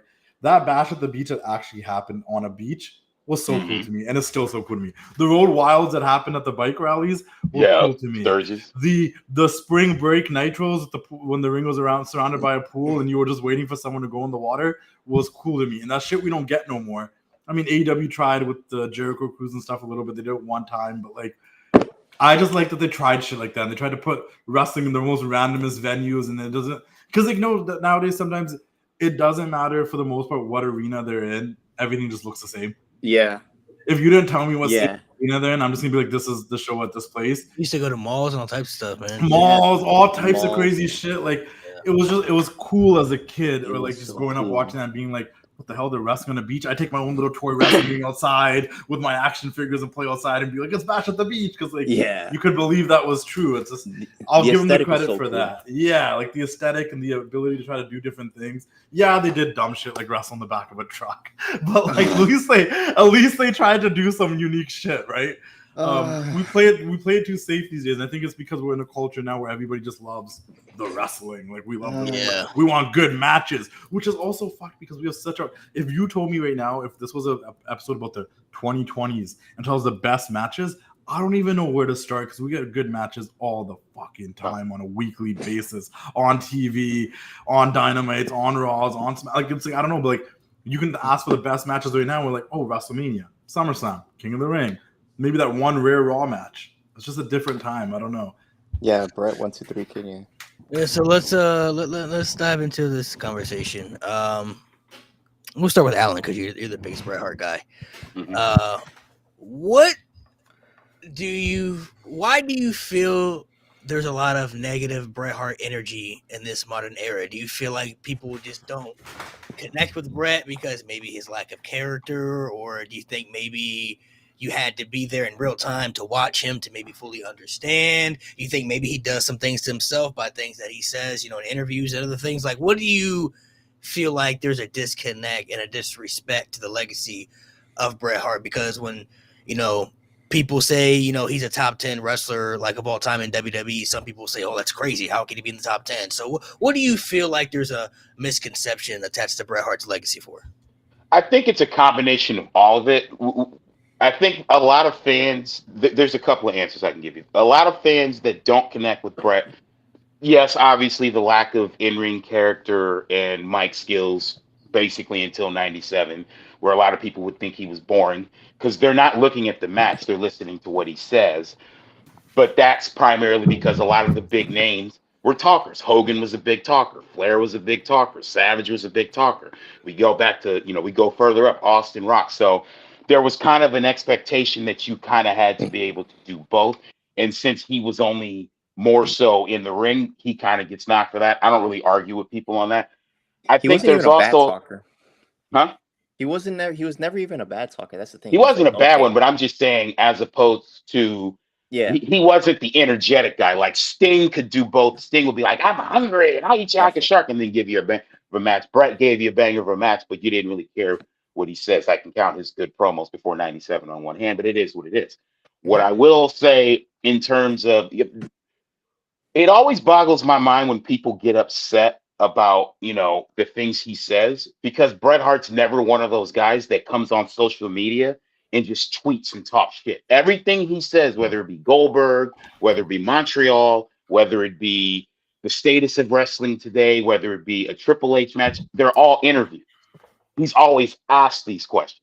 So I always find it funny when people I'm like, he was asked a question and he gave an honest answer. Like, you guys have been complaining about Hulk Hogan lying for years. He gives you an honest answer and you don't like it. So I think that's part of it. Also, the disconnect. If you didn't live in that era and you had to go Bingo. back and watch his matches, but you grew up with, guys like, Austin, Rock, Cena, there could be a bit of a disconnect, because I kind of felt it too when I kind of got back into it, where it was like, oh, I don't really relate with some of these guys. Like, I couldn't watch the Attitude Era in real time because I was so used and locked into what I grew up with. WrestleMania to me was a little bit more traditional for the first, couple, and then you now got matches where you got women taking their tops off, and hardcore title and beer trucks, and so there can also be a disconnect. But I think to sum it up, some people can't relate. Some people just they don't. You can't appreciate what you didn't get to experience live. I think those are all big factors of it. And the one other thing I'm going to put out is there's also a level of hypocrisy. Bret Hart is the only guy, and I forget who made a video about this, where simply what he says makes him the most evil guy. We've had people that have killed people. We have people that have committed domestic violence, that have said the N-word, that have done all sorts of crazy shit. But we are going to draw the line at Bret Hart saying something you don't like. The hypocrisy is mind-boggling. It's insane, bro. There's murderers. Yeah. I'll even throw a historical one, because me and Ric Flair fans go at it all the time about this. So Ric Flair fans will bitch at me about Montreal. Isn't your guy the guy who left WCW with the big gold belt and took it to the WWF? We are not having that conversation. So it's all combined into one, Malik. I feel like you brought up a good point. Watching something in real time is different than going back and watching it years later. Like, I don't know, living through certain things, especially when you're a kid growing up, you view things differently. So when you're growing up watching something, it's very much different opposed to, what it is now. I just made a video about this the other day. So a lot of people today always complain about people like Rhea Ripley, Cody Rhodes, just to name an example, about how they're consistently involved in the world championship picture, right? It's become a big issue. Like, Rhea is always involved in the world title picture. Cody's always involved in the world title picture. They're so overpushed. But I'm like, every top superstar that you can name always gets overpushed. That's how you establish their legacy. They're going to be utilized and overpushed because you react to them in a positive way where they're massively over. So they're going to be valued in a high spot. And people will complain about that. But they'll look back on like 2007 Batista, who had every pay-per-view match involved with the World Championship. From January to December, Batista's entire year in 2007 was revolved around the World Heavyweight Championship. He was either defending the championship or he was trying to win the championship and get it back. People will look back on that, though, and praise that, but it's mainly probably because they grew up in that time frame. So they didn't look at it the same as they do now. You know what I mean? Like, it's a nostalgia factor. It's like, oh, that was great then. But if Batista were to do the same thing in today's era, it wouldn't be as well received, I feel like. It would be looked at completely different. So no, it might have been not well received then too, but if you were a kid, you didn't care. The kids don't care that Rhea Ripley and these people are getting pushed. It's the people that grew up and now like, oh, they keep pushing the same people. I like this person now. I always use that because I never liked John Cena. I'm not a John Cena guy because I was a teenager and a young adult when John Cena was getting the mega pushes, and I hated that shit. But then I also grew up to learn, and also by running my page, that I wasn't his target audience. It was the kids. You know what I mean? And now kids that grew up with John Cena are 25, 24, 23, 26 now, and they're loving this John Cena retirement tour. He's the GOAT because the nostalgia they had with him as a kid. I don't feel that way about him. I don't give a shit about seeing him at SummerSlam, because that's how I felt. But then I also realized he wasn't my guy.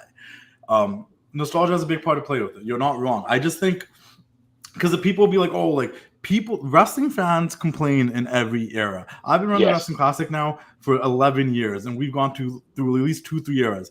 Every era there will be fans complaining about something, whether it's good or bad. So even if you were a kid though, you don't care. I went back to I've seen like forums in like 98 to 2000. They're bitching about Steve Austin. It's insane. Yeah, do you get what I'm trying to Yes. say? Like, if like there's people out there that will sit there and tell you that like 1997 sucked, but now with rose-colored glasses, we look back and we're like that was one of the greatest years. There was people then complaining about that. A lot of people praise the ruthless aggression era. Oh, greatest era of wrestling. These guys came up. You know, people were complaining about Evolution. People look back at Evolution now like greatest faction. Then people fucking hated Triple H and Evolution. Yeah, they didn't like Triple H at all. You know what I'm trying to say? Yeah, Like, They literally called it the Reign of Terror. it's really Yeah, when you were yeah. a kid, like where you have the most. So like, to the Bret Hart thing, what I was gonna say is like, it sucks because my nostalgia from why I said when you living through is like I have nostalgia from as a kid. I was a Bret Hart fan as a kid. I loved the Undertaker and the Macho Man, but I couldn't be like the Undertaker and the Macho Man. They were like larger than life. There's no way I was gonna grow up and be like Macho Man or a dead guy like the Undertaker. But Bret was real. I could be like Bret Hart. He was like our Fonzie. He wore a leather jacket. He was a real human being. Like that was like a superhero you could be. Funny as shit.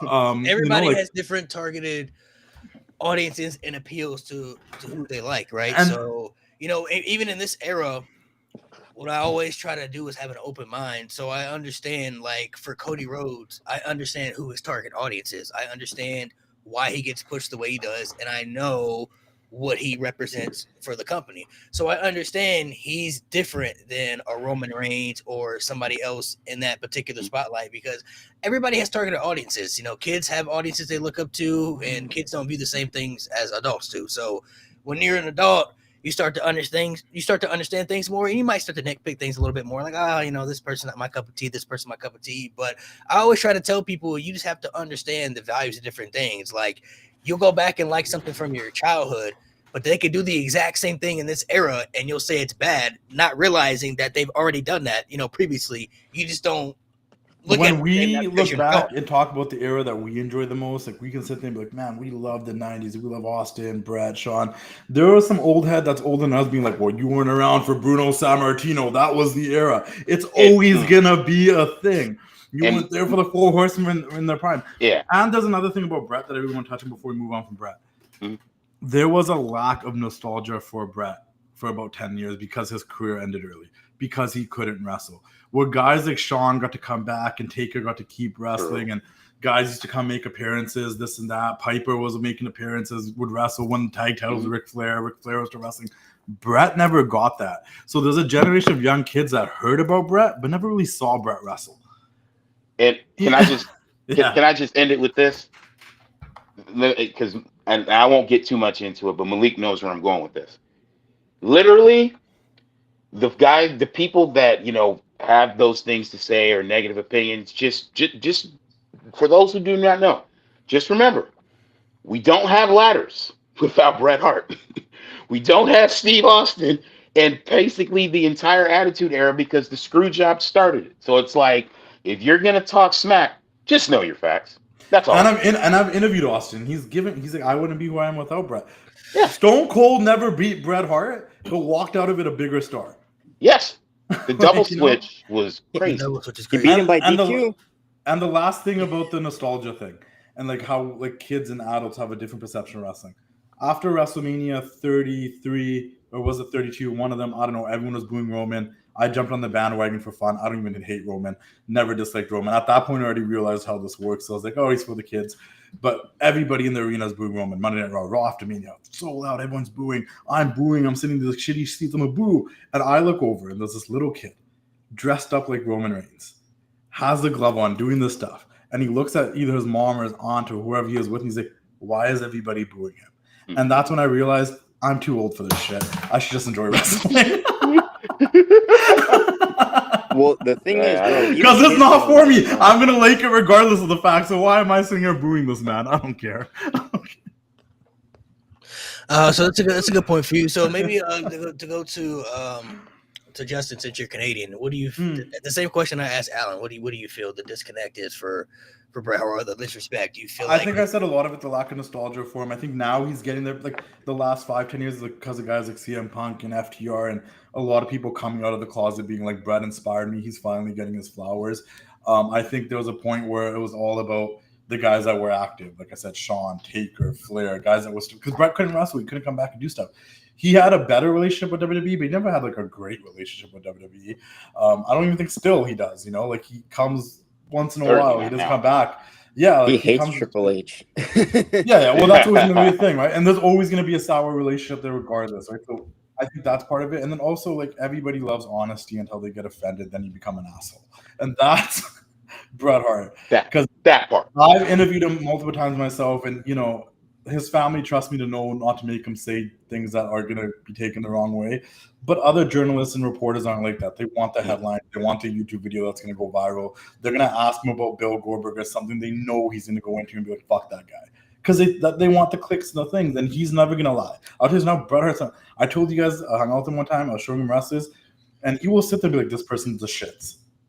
He's just not gonna lie. That's who he is. I mean, at one point he told his kids, "Why do you book the women if they're the shits?"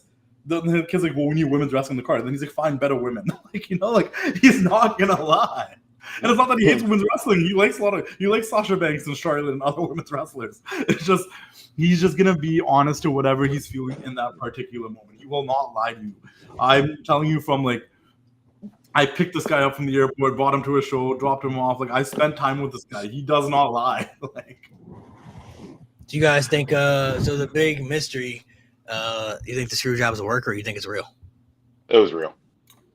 It was real, but if it wasn't work, it's the greatest work of all fucking time. Because you look at, I mean, some people brought up some valid points. Like, what's up with them? They just happen to have cameras, you know, backstage and all that stuff. They just happen to be filming that. Well, at the same you time. got to remember microphones in the locker rooms. Like they just. Well, you got to remember, Brett was shooting Wrestling with Shadows at that time. That's what I'm saying. Is it a coincidence? Coincidence. That's what he's trying to say. I think coincidence. Like the whole. I don't believe it was work. I think the whole thing boiled down to, for whatever reason, Vince McMahon's lights just shut off. So let me see if I can get this right. The whole thing came down to Sean had made a comment, I think, at a San Jose show where Brett had found out that they were going to work together at Survivor Series. It's like, hey, I know we've had our problems. I just want you to know I don't mind putting you over. We'll do whatever you want. And then Sean says, you know, classically, I appreciate that, but I just want to let you know I wouldn't do the same thing for you. Where Vince screwed up. Where Vince absolutely screwed up, and I'll never understand this. You want to talk about things I'll never understand. Brett tells him at the Tulsa TV what happened. And Vince gets all hyped up like, what? I can't believe you said that. I'm going to go bring Sean in here, and I want you to repeat to me in front of us what you just told me. And then he completely went 180. Sean, we're putting the belt on you. Like, I'll never understand it because I'm like, had you nipped that in the bud, there wouldn't have been an issue. That's crazy. Maybe yeah. So, you know, I mean, obviously it worked out, but it didn't have to get to that point. I don't think it was a work. I don't, but I can understand all the reasons why people do. The filming was a major coincidence. Yeah. The creating the Mr. McMahon character that came out of that. Sending Brett off with sending Brett off with controversy. He was going to leave anyways. There was no idea of him staying there. He was already leaving. But then there's factors where it's like, well, he still doesn't like Triple H. He was, you know, it took him years to, make truce with Sean. He didn't talk to Vince until 2005. So all that makes it seem like, it wasn't. But I understand all the factors of why people. It was great television. It's 2025, and people will start talking about it today like it's such a big deal. And it was in 1997. Like that was a long time ago. Like we're closer to 20.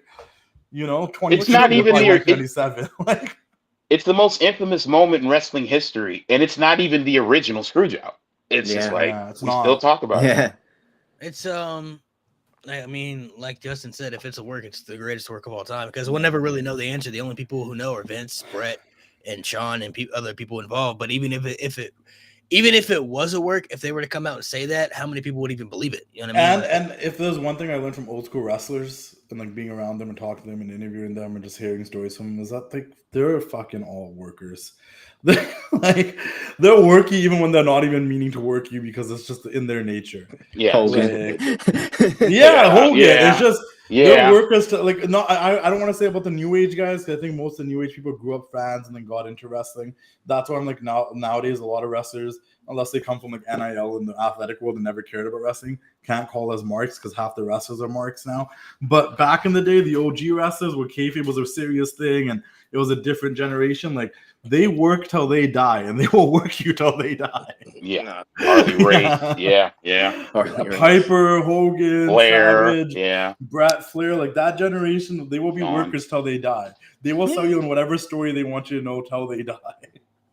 Yeah, I feel like, there's also a couple of wrestlers you look back in the 90s too that you felt could have been world champion. Like you mentioned Owen Hart before. Owen Hart, I thought should have won at SummerSlam 94 in the steel cage match. I thought that was his time to really be submitted.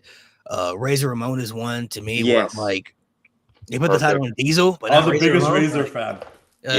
Like Diesel got to be the world champion, but not Razor. Like Razor had more charisma, was better in the ring, had better character, like just had more swag to him. Like even in WCW, never won that world title. It's depressing. Yeah, the fact that Razor Ramon they give it up Vince Russo.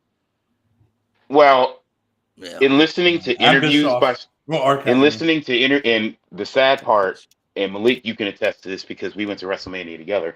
I was going to ask him about this to clarify because in a lot of his interviews, he was just like, I was never a mark. Like, I didn't really care. He never wanted to. But you know what, to be fair, Owen said the same thing too. Owen's like, Owen was like, I'm just here to make money for my family. And like low-key has been on on talk shows and stuff saying he was going to retire by the time of the last. Yeah, he wanted to be a firefighter.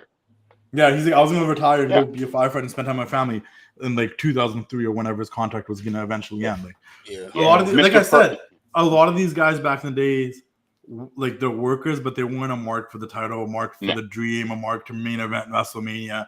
That's the generation we're in now, which is fine. I'm not dissing it. Just a lot of the wrestlers now grew up wrestling fans. Where back then, a lot of the wrestlers then knew about wrestling, but they were like bodybuilders or bouncers, or like it was a way to make money for them. How do we become a worker so I can make money and do this? Okay, cool. And that's the difference of generations. Like one guy, and people don't love him a lot, that is still in this business today, that is like literally just there for the money. He's like a guy like Brock Lesnar, but not everybody's Brock Lesnar. You know what I mean? Like, I mean, Mr. Perfect's another one. Like there are several wrestlers, but as I'll hark back on the point I made about Owen. Sometimes it was, it's different. Sometimes it was, top wrestlers or top management saying no. Other times it was just circumstance. Just like, this guy should get the title, but this guy's hot. There are quite a few guys that if Shawn hadn't gotten hot, maybe like Owen would have gotten a chance, but Shawn just struck the iron at the right time. And it was completely by accident. It's part of the business. And then people weren't reliable sometimes because that was the drinking, the injury, the drug culture back then. So it was like you can't put the belt as reliable. And then a lot of wrestlers didn't want that pressure. If you hold that belt, you're Shawn fell under the pressure, lost his smile, right? Mm-hmm. Business wasn't doing good while he was the champion, so he lost his smile and the Warrior became the belt. Yeah. You know what I'm trying to say? Because it's a lot of pressure. You're the guy in charge to be the one to bring the house. You're the guy that's supposed to be selling the tickets. You're the guy that's supposed to be selling the most merch and whatnot if you're the top guy. It's a lot of pressure. Even Eddie said, in an interview after he won the world title, it was the pressure. It was maybe it was in his book. He was like, it was a lot of pressure. That's why I was okay. Like I got it, but I don't need it for a long time because it's a lot of pressure being the world champion, and some people don't want that. It also would just depend on the superstar, because certain superstars get other passes that other people don't get, like Shawn and Hogan and all those guys. But those guys are valuable to your brand, so it's like it's a weird balance. It comes. Say what you want about Hogan, but that guy was selling out houses week to week and was okay in that. It's like the Brett and Shawn situation. It's a weird balance where like both guys are colliding. They seem like now they're at a point where they can't get along. Vince probably felt obligated to pick a side, and Shawn was younger and was better at the time, so. Of course, we're gonna have to go with him, and then Brett got forced out. But even though the Attitude Era struck at the right time, they got lucky because even though he picked Shawn retired like not too long after the screw. And we're all humans. I feel like I've dealt with it a bit too. Like who talks to you more? Who deals with you more? Who do you have a better relationship with? There could be two people in the independents right now, and if one of them talks to me more and built a better relationship with me, I'm probably going to post them more than the person that doesn't talk to me as much and has a better relationship with me. It's just it's a blind bias, but it's there. You know what I'm trying to say? And the crazy thing from the stories I've been hearing, whether it be Triple H or whatnot, was if you go to the screw job, Vince had a better relationship with Brett. Like Shawn was the guy that would tell Vince, I ain't fucking saying it. F off, kiss my ass, But and he yet, saw Sean as but the he saw future. potential. Yeah, He Sean saw had more potential, yeah. Brett as the guy that was.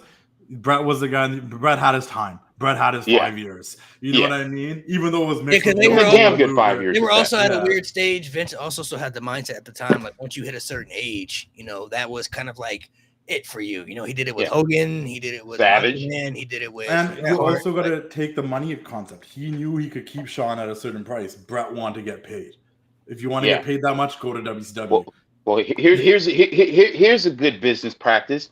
Don't offer a $20 million contract a 20-year, $20 million contract that you can't freaking honor when you're taking loans just to make payroll. Just a thought. Because you got to remember the state the WWF was in 95, 96 after the trial. They weren't financially great, right? So that's why they couldn't keep Hall. They couldn't keep Nash. That's why Hogan went to WCW to get a better paycheck. Like guaranteed, they couldn't afford to keep people. Who knows? Maybe they didn't want Savage to wrestle because if Savage was a full-time wrestler, they had to pay him more. Who knows the financial circumstances behind a lot of this stuff, right? Like, is there a wrestler in the 90s that had a lot of hype that maybe you didn't care for? Maybe you didn't understand it. Maybe you didn't connect with that person. Maybe it's somebody you just couldn't get behind. Well, Shane Douglas, Luger.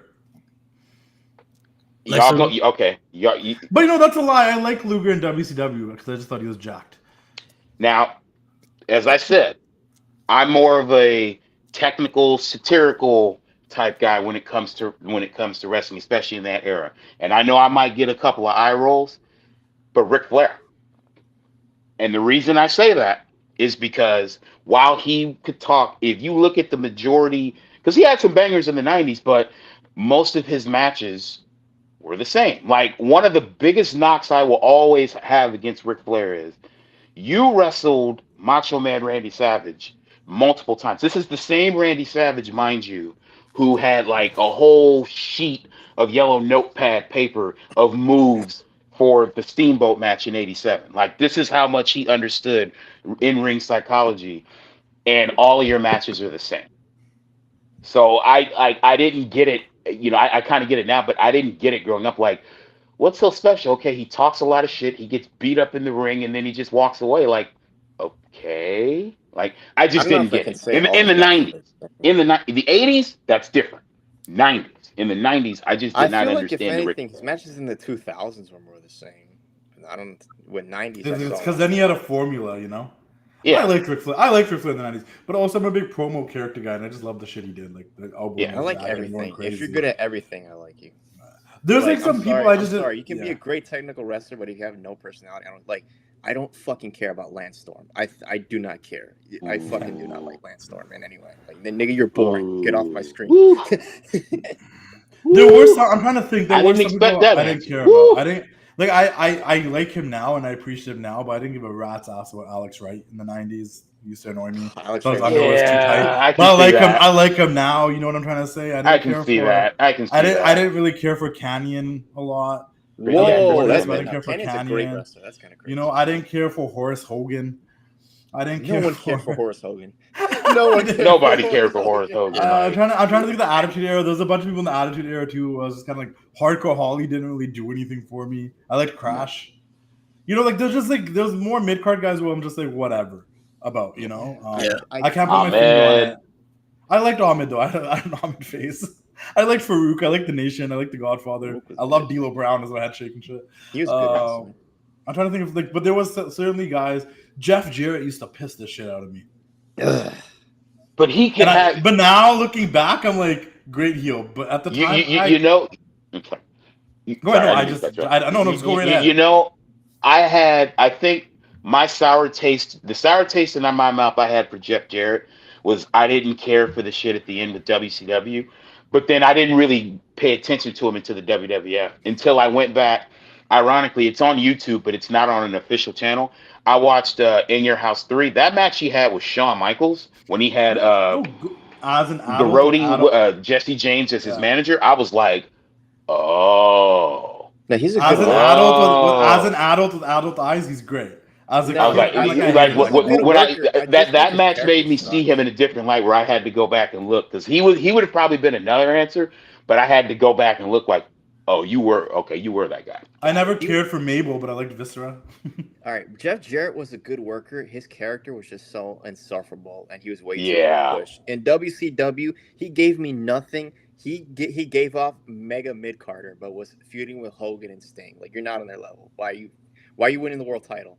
Other than Vince Russo's your friend. Like, Shane Best Douglas thing he pissed did- me off too. I didn't get the Shane Douglas hype because I didn't grow up on ECW. I hate him. I cannot stand. So even when he showed up in WCW later, I'm like, why is this guy? You had a so, 400-day title reign, and like you had 2 good matches. I loved all the Radicals. I loved Benoit, Malenko, Saturn, and I loved all those guys. Oh yeah, Those are Malenko, one of the more slept on guys, but that goes back to James's point. Didn't have much personality, but I top liked 5 him better than technical Lance Storm. I don't know. He was kind of funny. He had some funny moments. Double 07 was funny as shit. I mean, the greatest thing Dean Malenko did, I forget the pay-per-view, but when he dressed up as Cyclope Super Brawl. trap Yeah. Super Brawl Yeah. to trap Jericho in the ring to win the cruiserweight title after he had talked all that shit about his late dad Boris, who died in '94. Yeah. Yeah. That was Is there a bad '90s gimmick that you actually liked? Guilty pleasure.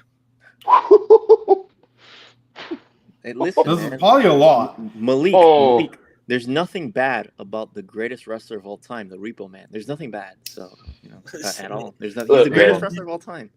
All right, the Repo Man is the greatest wrestler of all time. He's on Royal Rumble '92 and WrestleMania 17. Where do you put Repo Man next to like the Renegade though? Like, No, get Renegade on my face. I'm trying to think. Very One, dark. like you said, a Wrestling. gimmick that was bad. A bad gimmick.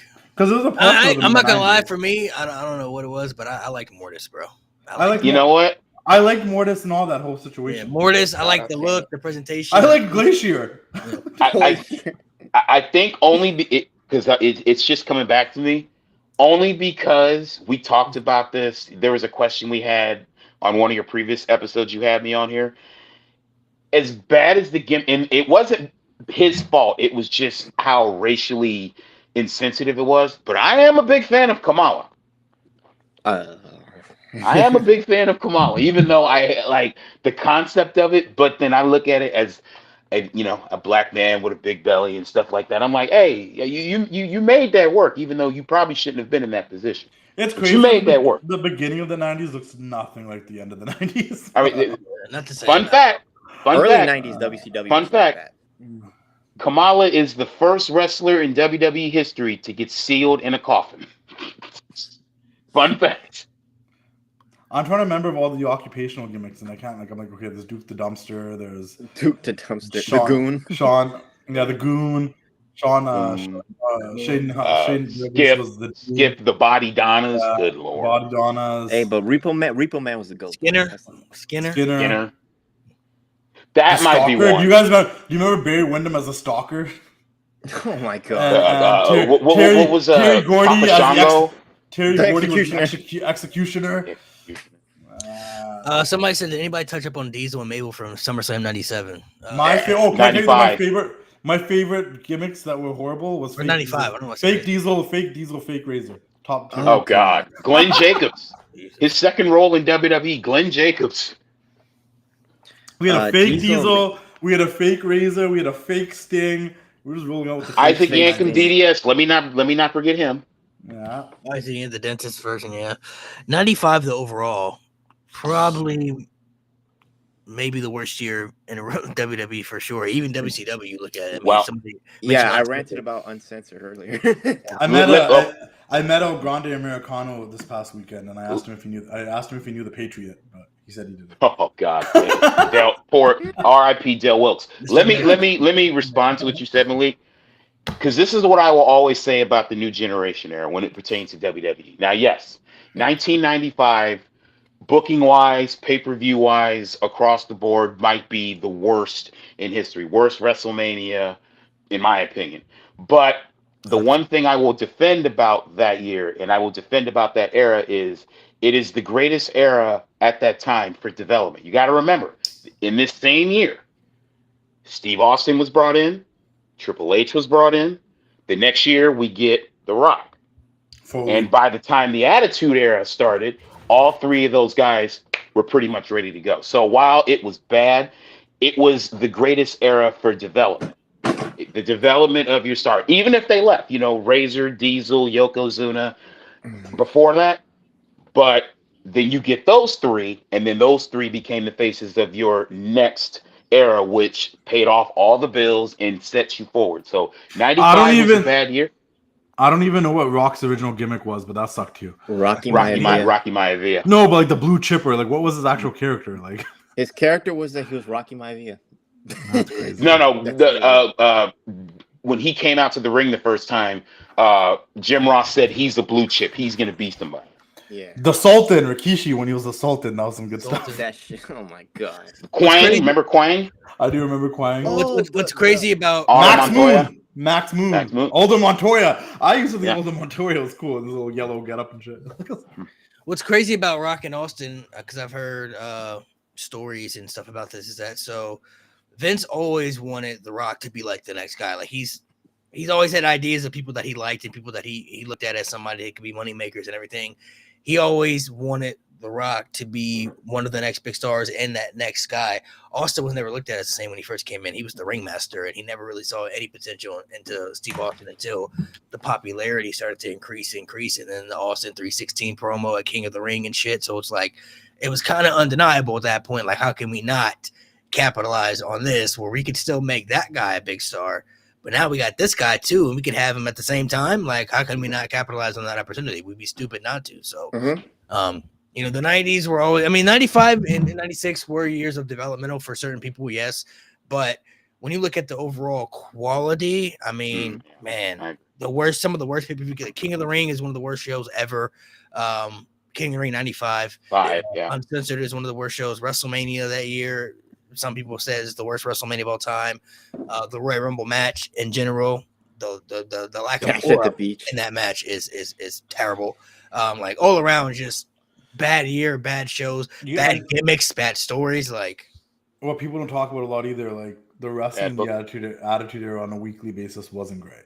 No, the stories and the characters are over. But if you try to go watch a Raw in the Attitude Era, like if you're like a wrestling guy, that shit's like 2-minute matches just so they can make commercial until break. 2000, the wrestling was really good, but before that, I'm talking 98, 99 was just the Rock. It's pretty much, if you go back and look at a lot of the Attitude Era matches, most of them like are brawling out in the crowd, fighting on the entrance ramp. Some of them even in a DQ. It was just, I feel like the Attitude Era had such pop culture attached to it. It was very chaotic. People loved the chaos. They loved Vince Russo had that whole like finish a match before the commercial break. Like the matches shouldn't go through commercial breaks. So you get these really short matches that are like 2 minutes, 3 minutes, 4 minutes long, and like there was really no you just saw them enter. People pop at the entrances.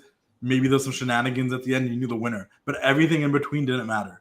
It was just stuff, punches, kicks, this move. Like it was weird. Also, and like during the Attitude Era, it was a time frame where like everybody was pretty much over on the roster. People just loved the characters. You look at Val Venus, The Godfather, obviously Austin Rock, Triple H, Mick Foley, Vince McMahon. It really didn't matter. I feel like how Chainsaw Charlie. Yeah, and it really didn't matter how great the matches were. I felt for people, it was more so they connected with what the characters in the audience, one at the time. That's why I always look at Goldberg as an example. Like people who loved Goldberg never cared that he lacked, and his ability to be good in the ring. They loved the presentation of what he was, his entrance, his hype. It was the hype, dude. Yeah. He had a presentation that was so real and it had so much aura to it, and had so much hype. Like I saw a clip that was so relatable. It was Randy Orton. I forget what it was on. It was one of the network specials. It was like, dude, we didn't give a shit that Goldberg can wrestle. We just get hyped to see him drink some beers and see him spear some motherfuckers. That's all Well, and I always presentation. I always felt bad for Goldberg because I felt like when he came up, like that 98, I call it the year of the bald man because that's the year that Austin won his first title too. But I felt like WCW was already dead after the debacle of Starrcade 97. Like, it was going down. Can I tell you what fucked WCW for me? And it's still a problem in today's era. This fucking 3-hour shows. They went to a 3-hour Nitro. That did it. That shit was tough, man. Because you had so much filler. Like the NWO music would hit, you'd get hyped, and like Virgil would walk out, and you're like, "Fuck." Like, you know what I mean? My dad always used to tell me, as long as you have a big man, you have an audience. One of the biggest mistakes they made, they let Paul White go. the Giant. And then he shows up at what was it, St. Valentine's Day Massacre in that Vince Austin match. If Austin wins, he gets to face The Rock at WrestleMania. That was another big mistake they made. What were you gonna say? I will say this. I feel like Goldberg actually helped. Like, I don't think they weren't. That was definitely the first big misfire at Starrcade '97. We can get into that in a little bit, but I think that Goldberg, and also a kind of underrated part, Goldberg and the Wolfpack were like really keeping the show afloat because they were still winning. They were still winning like In Raws. '98. They're still winning Mondays until like October when guess what the last Nitro they ever won was October of 1998 after Halloween Havoc. You want to know why they won that Monday night? Because the pay-per-view cut off. Because the pay-per-view cut off. So they cut showed off. DDP and Goldberg in full the next night for free. Wow. The last thing I I want to say about I don't know how much longer we're going about the '90s and what made it different is the fact that it was the last genuine, like it existed, but it was the last genuine era of like not everybody on the internet. Like it was like dial-up internet. If you were on it, you were on it. If you weren't, you weren't. You knew and learned things through the magazines, and if you were old enough, you maybe did the dirt sheet. I used to secretly call the collect number and get the rumors and stuff that way from Mean Gene or from the Yellow Pages. 190999. Yeah. It was the last. It was the last era of no internet, and I think what happens today and what's happened in the last 20 years is we will watch something, we'll enjoy it, we'll read responses on the internet, and it'll mix with our original perception of things because we're like, oh yeah, that's true. Like how many times in the '90s, like I joked around about Chainsaw Charlie and the Executioner and Terry Gordy, like, yo, how mad are people that Mariah May is no longer Mariah May and she's Blake Monroe? How mad are people when someone goes from one company to the other and they change their name and stuff? We had wrestlers hopping back and forth. Like nobody was like, wow, stunning Steve Austin's the ringmaster. They probably did, but we didn't fucking know, and it didn't affect us watching it. You know what I'm trying to say? Yeah, I hear you. Cactus Jack is Mankind. No, we just went with it, right? You love, yeah.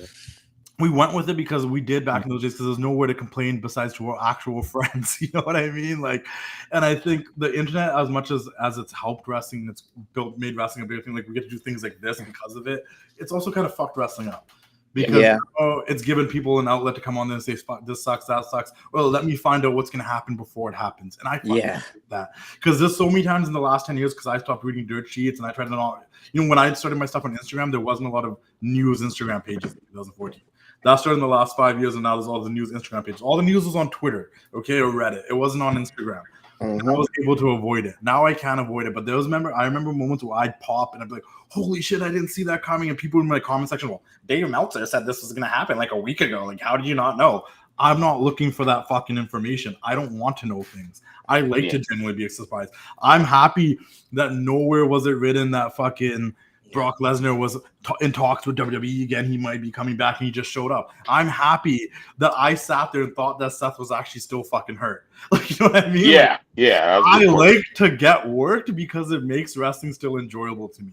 When you want to know everything and you want to know everything behind the curtain, you're just ruining it for yourself. You are no longer a spectator. You are now you want to be an insider. And if you want to be an insider, then you can't really have opinions because you want to know everything. I just, you know what I mean? Like if Cross and Scarlett are gone, I don't want to know if they're in conversations with TNA or AEW. Some shit. I just want them to fucking show up, you know? And if this is a work and they show up on Raw tomorrow night through the crowd or some shit, I just want it to be a surprise. And you know what I mean? Like that's what made the 90s so great. Imagine we sat in the 90s and we heard like, oh, Sting's backstage today. He might drop from the rafters. Like, no, he just did it and it was cool. You know? Oh, and you never knew. And you never knew when it was. Never knew. We want Sting. We want Sting. And that was the beauty of the 90s, right? I didn't know the Executioner was Terry Gordy until I became an adult. You know what I mean? Yeah. Like, I didn't know these things. I didn't know Max Moan was Conan. I didn't know the Disciple was Brutus the Barber fucking Beefcake for so long. Bro, all he did was grow a beard. Dude, because he was so ripped. I was like, I figured it out one night. I was watching it. Piper said, "And your barber," and I was like, "What?" I didn't realize it until Warrior said it, not Piper. Warrior said that. It was the match. It was the Nitro after Savage beat Sting at Spring Stampede, where it was Hogan Savage, and like the angle where he hit the Apocalypse and his his beard kind of fell, and I was like, "Oh my God, that's Ed Leslie. That's Brutus." Yeah, but if we had the internet, we would have known already. You would have been like, "Whoa, Yeah, screw yeah. Brutus the Barber Beefcake." I thought the Disciple was a whole new character, and I was down with it. You know what I mean? Like, Are there some wrestlers in today's era that you feel would do really good back in the 90s? You know, whatever time frame, early 90s, mid 90s. CM Punk in the Attitude Era. CM Punk, yeah, Attitude Era, ECW. CM Punk in the Attitude Era would have been. I think Cody Roman in would. Cody in the Golden Era for sure. Yeah, I think Roman Cody in the early '90s would have been a big deal. Hangman Adam Page in WCW. Seth would have done great in the Attitude Era with his little laughing gimmick and everything. Yeah, Hangman Adam Page in WCW. Yeah. Hangman in WCW. Okay. Yeah. I think Seth could work in WWF or WCW. Seth is great character wise. Hangman too, but yeah. Seth could go either way. I feel like Seth could go either way. Even Punk and OG ECW would have been cool. Yeah. I think CM Punk to me would be the top tier answer for me personally, because I think he would be great in ECW during that mid 90s with Raven, Tommy Dreamer, and Sabu and Rob Van Dam, and Mick Foley when he was Cactus Jack. Like, he would be really good in ECW. The Attitude Era, the stuff he could do with Stone Cold, Vince McMahon, The Rock, Triple H, Chris Jericho when he moved over, like the promo battles that they could have, the matches, like he would have been somebody that I feel like would have pushed the edge so far.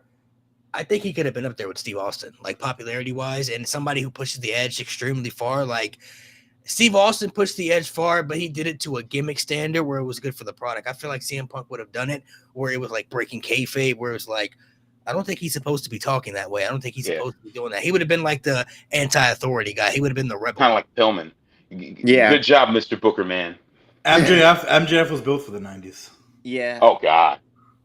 MJF was built for the 90s. He would have been the top heel in the 90s. Put MJF in a feud. Oh, sorry. Go ahead, put MJF in the feud with who? Put MJF in a feud with Piper. Yeah, no, 100%. Beautiful. MJF Austin, Money. MJF Rock, MJF Hogan. Like, MJF was built for that era. And then also it was the era of the pretty women. So like Maxine Dupree, Blake Monroe. Like, you know what I mean? Like all these like more sexualized women probably would. Tony Storm would have been great in the Attitude Era 90s with this character, right? Yep. Liv. Yeah. Liv, like any of like the super 90s attractive looking blonde girls probably would have worked in the 90s. All right, so next, just a little fun game for everybody to engage in. I'm gonna name just 10 random wrestlers from the 90s, and then you can give me like a short sentence of how impactful they are, or you could just give a one-word answer, like your personal preference or opinion on what they meant to the 90s. So you can say overrated, underrated, underappreciated, legendary, impactful, whatever one word you want to throw out there. So we'll just keep it at that, actually. I'm going to name 10 random wrestlers from the 90s, and you just give a one-word answer to what you think they meant to the 90s. Like I said, it could be overrated, it could be underrated, it could be impactful, it could be inspiration, it could be underappreciated, whatever one word you feel like stands out attached to these wrestlers. And then we'll go in order. We'll have Justin go first, then James, and then Alan. So we'll just continue to order. So one word answer. We'll start off with Goldberg. Hype.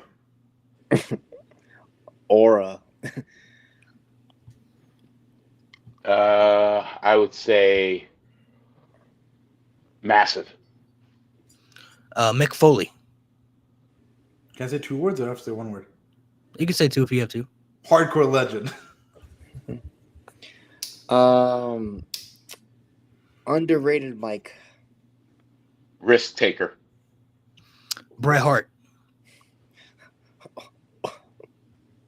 I don't know who else are you gonna say, but I'm just leaning towards GOAT. Overhated. Legendary. Kevin Nash.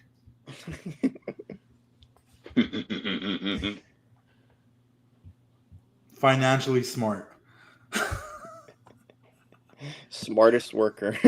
Yeah. Smart might probably just be the word. Serviceable. Fair. Sting. Icon. Yeah, legendary. Flag bearer. Yes, sir. Franchise would have been a good one too. Franchise, yeah. Okay. Yeah. Lex Luger. Overrated.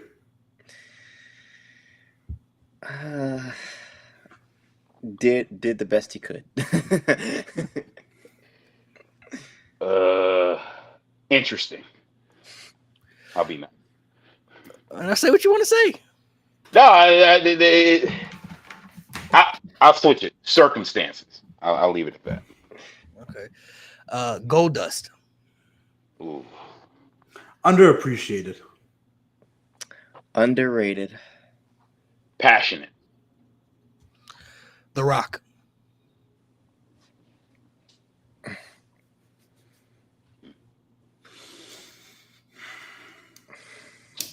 Polarizing. Charismatic. I would say The Rock. If I were to describe in one word, in this, it would be. I got to think about this one. He is. You know what? I'm just gonna. I'll say great. I'll say great. You know, he's great. I wasn't a Rock fan till I liked his promos against it, but 2000, 2003 was my peak Rock fandom. It wasn't in the 90s. Or promos. How about that? Yeah, I promos. I was more of a Rock guy than Austin guy. Oh, For me. Kane.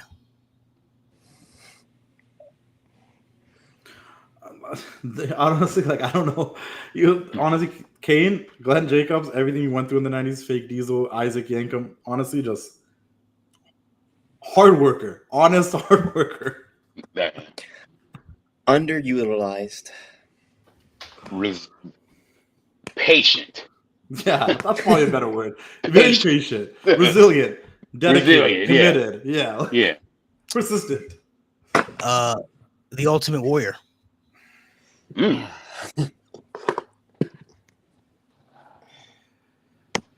Good in small doses.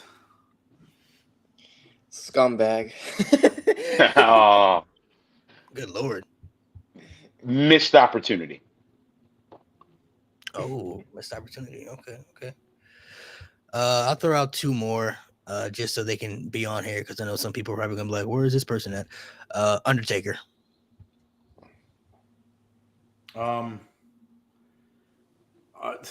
Jim Ross used to always say it, but the conscience of the WWE, he's the conscience. Through it all, he was there the entire time and after and before. So, conscience. Probably GOAT. Soul. The soul. Stone Cold Steve Austin. Brief description. There was some, I don't know what the fuck it was. It was a DVD or something, and it was on the Attitude Era. And these idiots must have been young or something. They put Rock front and center and Austin to the side, when honestly Austin should have been front and fucking center. I think I know what you're talking about. Austin is the Attitude Era. Austin was peak. Savior. Save the company. He did. Can of whoop ass. That's a good one. Can of whoop ass is a good one. You said to go back to Warrior. You said missed opportunity. What you mean by that? So, I am always of the belief that his WWE title reign, albeit how we could talk about his performance in the match, his WWE title reign, I don't want to say sabotaged, but it was very poorly booked in a sense that when you are the top babyface, you need to be working with the top heel. SummerSlam 1990 was the biggest missed opportunity because they could have had him working with Earthquake, and they had him working with Rick Rude, who he basically worked with all of 1989. So while Rick Rude was a great worker, you missed an opportunity to transcend the Ultimate Warrior to face guys, bigger heels, to try to broaden his brand better. Now, if he screwed it up after that, that'd have been on him. But they put him with Rick Rude. The match turned out to be mid, and there was really no turning back on. So the whole point of Warrior even getting the title was he was supposed to supersede Hulk Hogan. Well, if you're going to supersede Hulk Hogan, or at least if you're going to attempt to, then you need to put him in positions to do so and I felt like booking at that time failed to do so. That's what I mean by mistakes. I think all of Warrior's flaws were Warrior's fault. No. Yes. What I mean is, the flaws are the flaws. I'm saying book him in the best position possible. If his flaws still screw it up, that's his fault.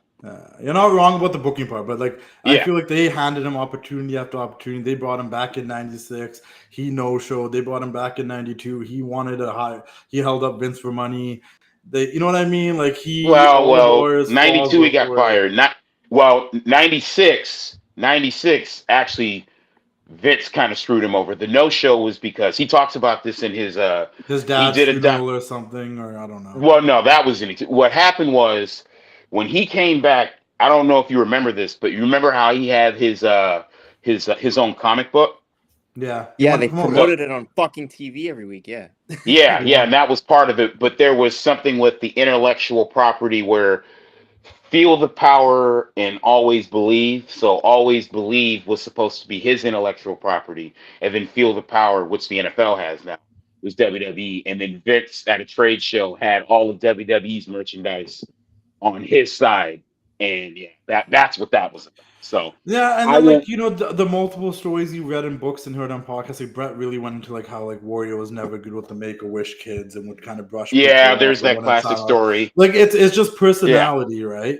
Yeah, you gotta be a politicker to an extent if you're in the wrestling business. Yeah, and you have to have social skills. You can't be anti-social and be successful. He had the look, he had the hype, he had the entrance, he had the adrenaline. That's about it. He wasn't a sociable person. People didn't like him. He didn't get along. Mark Miro said in his book at the end of the book, which is really good, he's like his biggest mistake in the WWF was he brought his wife and he never really made relationships with the boys. He was always with his wife. He had his own locker room. Yeah, so he's like, if I built a relationship with the boys, maybe I would have had a different experience here. But I brought my wife. My wife outshined me. He admits that. She became a bigger star than I did, and I didn't have no relationship with the guys. They didn't like me because I just had a guaranteed contract and brought my wife in here. Sometimes sometimes wrestling you have to play the game at the same time. Yeah. Well, and because of how much, because I think what's his name, Jim Cornette talked about. He's like, he put him over because he, Vince in his life wished he could be Mr. Olympian. I think that was a big part of it too, where Vince coddled him a lot, kind of like he did with Hogan. There's that classic incident. I think he was at an airport and some kid asked him for an autograph and he chewed him out. And come to find out, the kid's father was like a higher up in WWE or with like a high sponsoring company or something like that. And we saw that video of Warrior apologizing. Yeah, and he couldn't even get that right. It was an A&E documentary. I remember. But to clarify, that's what I meant. What about was there a superstar in the 90s that you thought for sure this guy's going to be a big star, and it turned out just fumbled, maybe for booking or maybe their own personal stuff? Looking back at the 90s now, if I would have watched it in real time, I would have thought Ken Shamrock would have been like somebody they would have used a lot better. That's a great one. That's a great one. That would have been like WWF champion. He was having matches with The Rock and Steve Austin and, feuds with their top stars, but, never really put him in the position to really level him up as somebody that could be like the MMA badass guy that could level up to be one of their biggest, main event guys. I'm not saying he would have been like Rock Austin type level, but I mean, Ken Shamrock, bro, was like legit badass. You know what I mean? Most of the guys I'm thinking about did end up getting their flowers in the 2000s, like Jericho and Guerrero and he who shall not be named. Daniel Bryan, I don't know. Who do you want to say? So I have two answers. My first one would be Raven, obviously, and WCW. They kept putting him in the upper echelon. He was fighting DDP. He had a match with Goldberg. They kept, but like, I don't know, they were not committed to making him a main eventer, even though he showed that, again, even on shit shows like Fall Brawl 98, he could still have like great matches. This guy could go in the ring, he could talk. He was a great character worker. He did everything, and they just never, I don't know if Bischoff never liked him or just didn't see him as upper than the mid card, but he was a guy that could have 100% just been a main event guy, especially against like guys like the younger guys like Booker T and all that, and Steiner, So there was a segment on WCW you can find on YouTube where like it was Raven in the ring for some reason, maybe Savage like attacked someone before or something, and there was like a standoff between Raven and Savage, and the crowd was loud. Loud. They like Yeah, I wanted to remember that. see it. It never led to nothing. They didn't even have a match, but like there was that's what I'm something there saying. that showed that, like, to your point, they put him near the upper echelons all the time and tested it, and it always worked. But like They just never were committed to it. I don't know yeah. why. It like I don't know why. Because again, he like again one of Goldberg's good matches. It was with Raven because Raven put him over the same way Hogan put him over. Raven made him look like $1,000,000. Raven again. They let Raven have a great feud with DDP. He beat DDP, and DDP was like having matches with Hogan and all these people and Kurt Hennig and Flair and Savage last year. So it's insane. So and my second answer would be. This one is a little bit out there.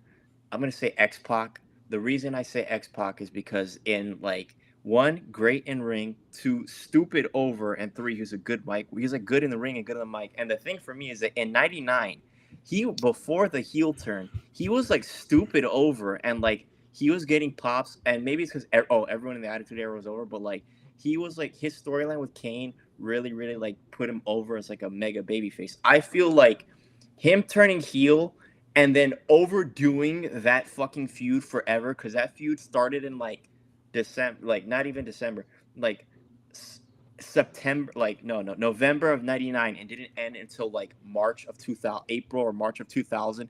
That feud with Kane went on for too long, and that led to a lot of resentment. That led to a lot of X-Pac heat. I feel like if X-Pac stayed a babyface and like, because again, he was like getting like upper, because again, like a great example would be like No Mercy '99 or Unforgiven '99, where he's in there, they're giving him upper echelon stuff. He's in there with Undertaker, he's in there with Steve Austin, he's in there with The Rock. They're giving him this upper echelon stuff, and it was working. Like you said, they were cheering for him.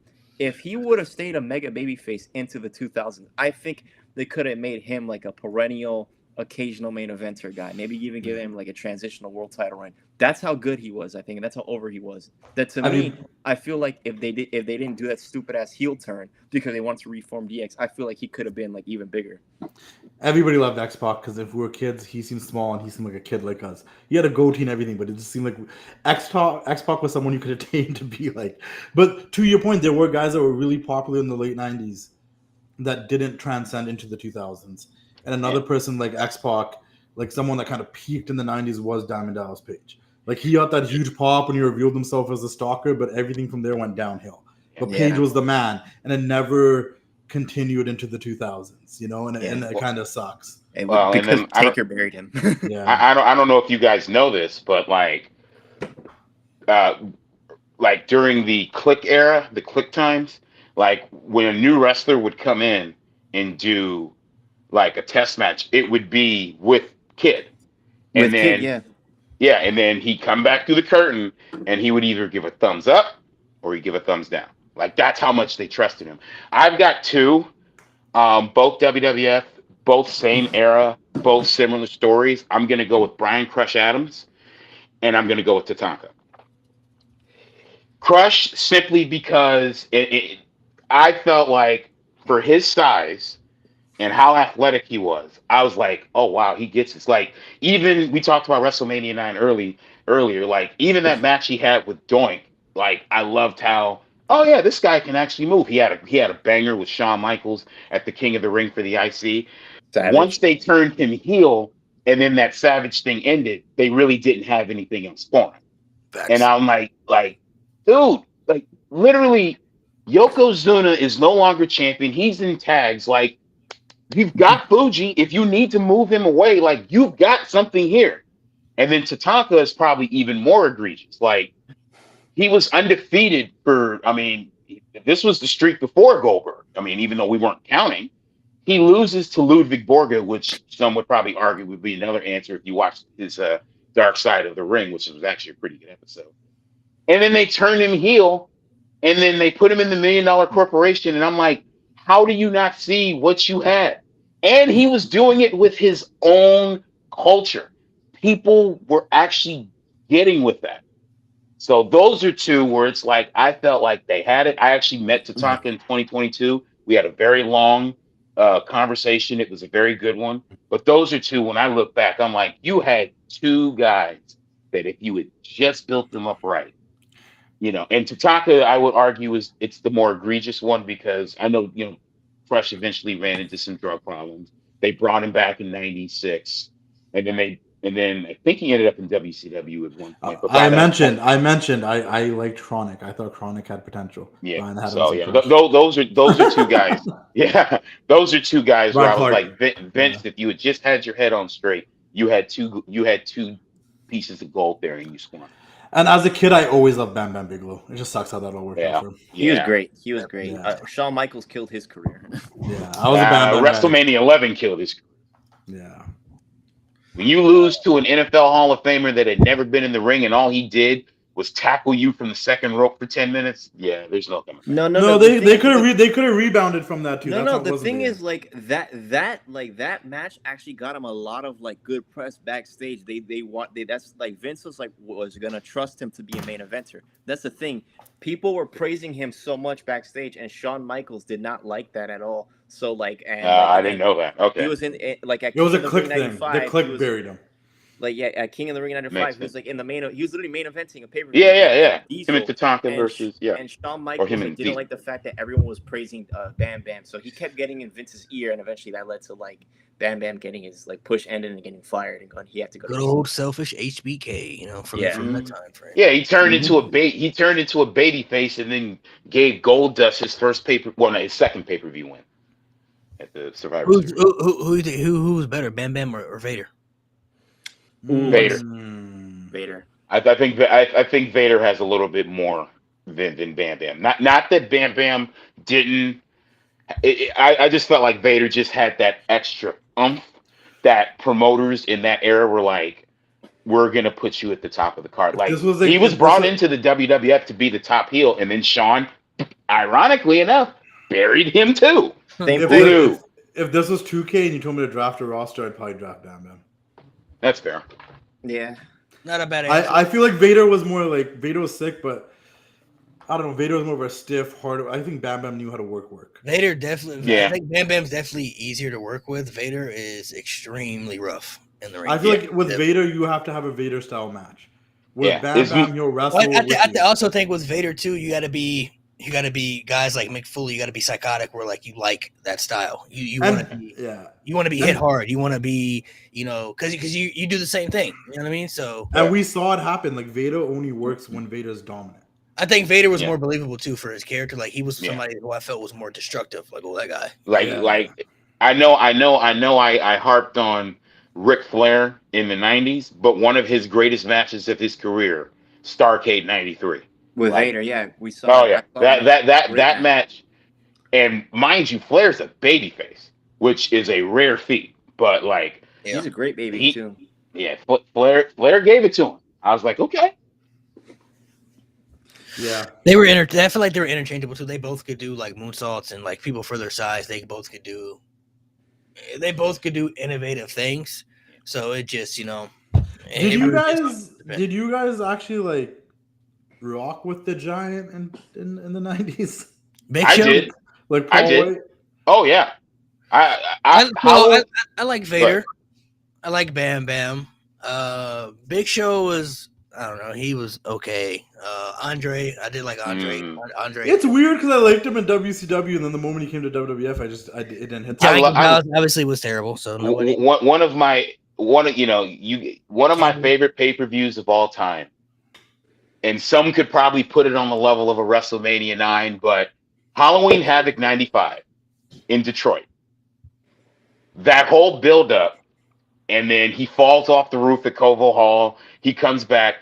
WCW had a bad habit at that time of recycling old WWE storylines. So this one is... They tried to play him as Andre's kid. That was wrong. Yeah. I didn't like that. My dad...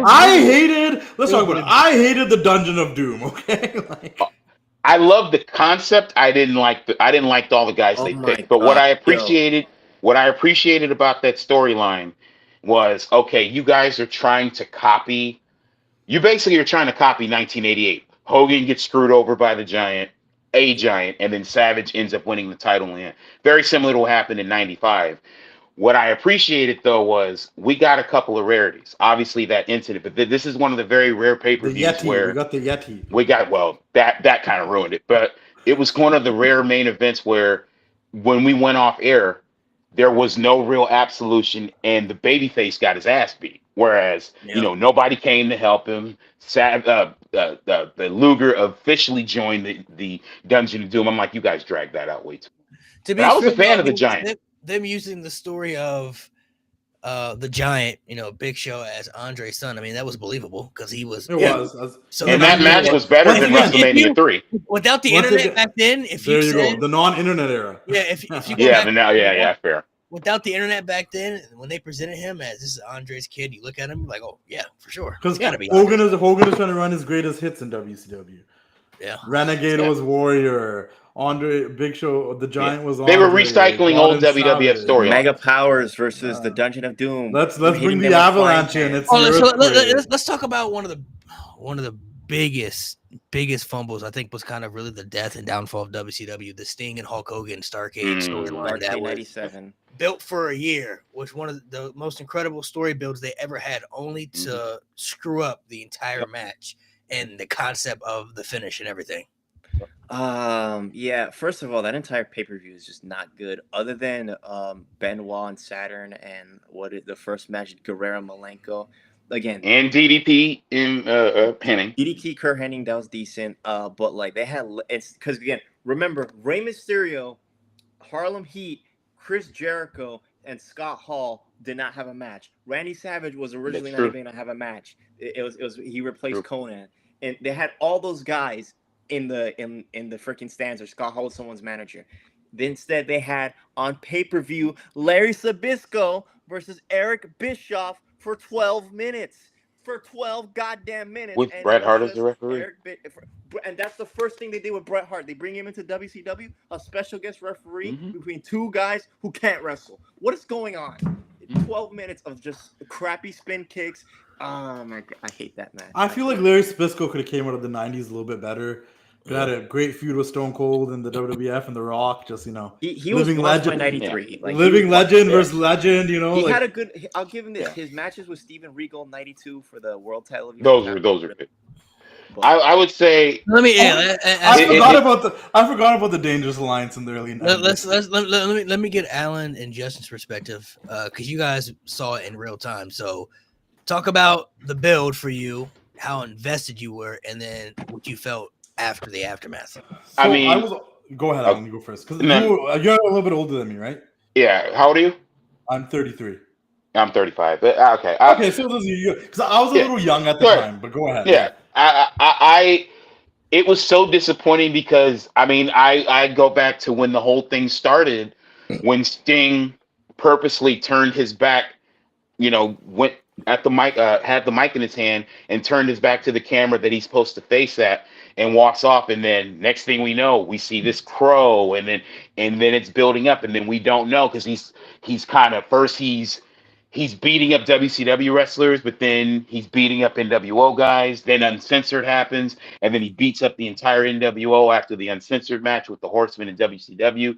And then the build, and then he beats up Eric Bischoff. He actually gets Hogan. Like, there's the hype. There's the hype. There's the hype.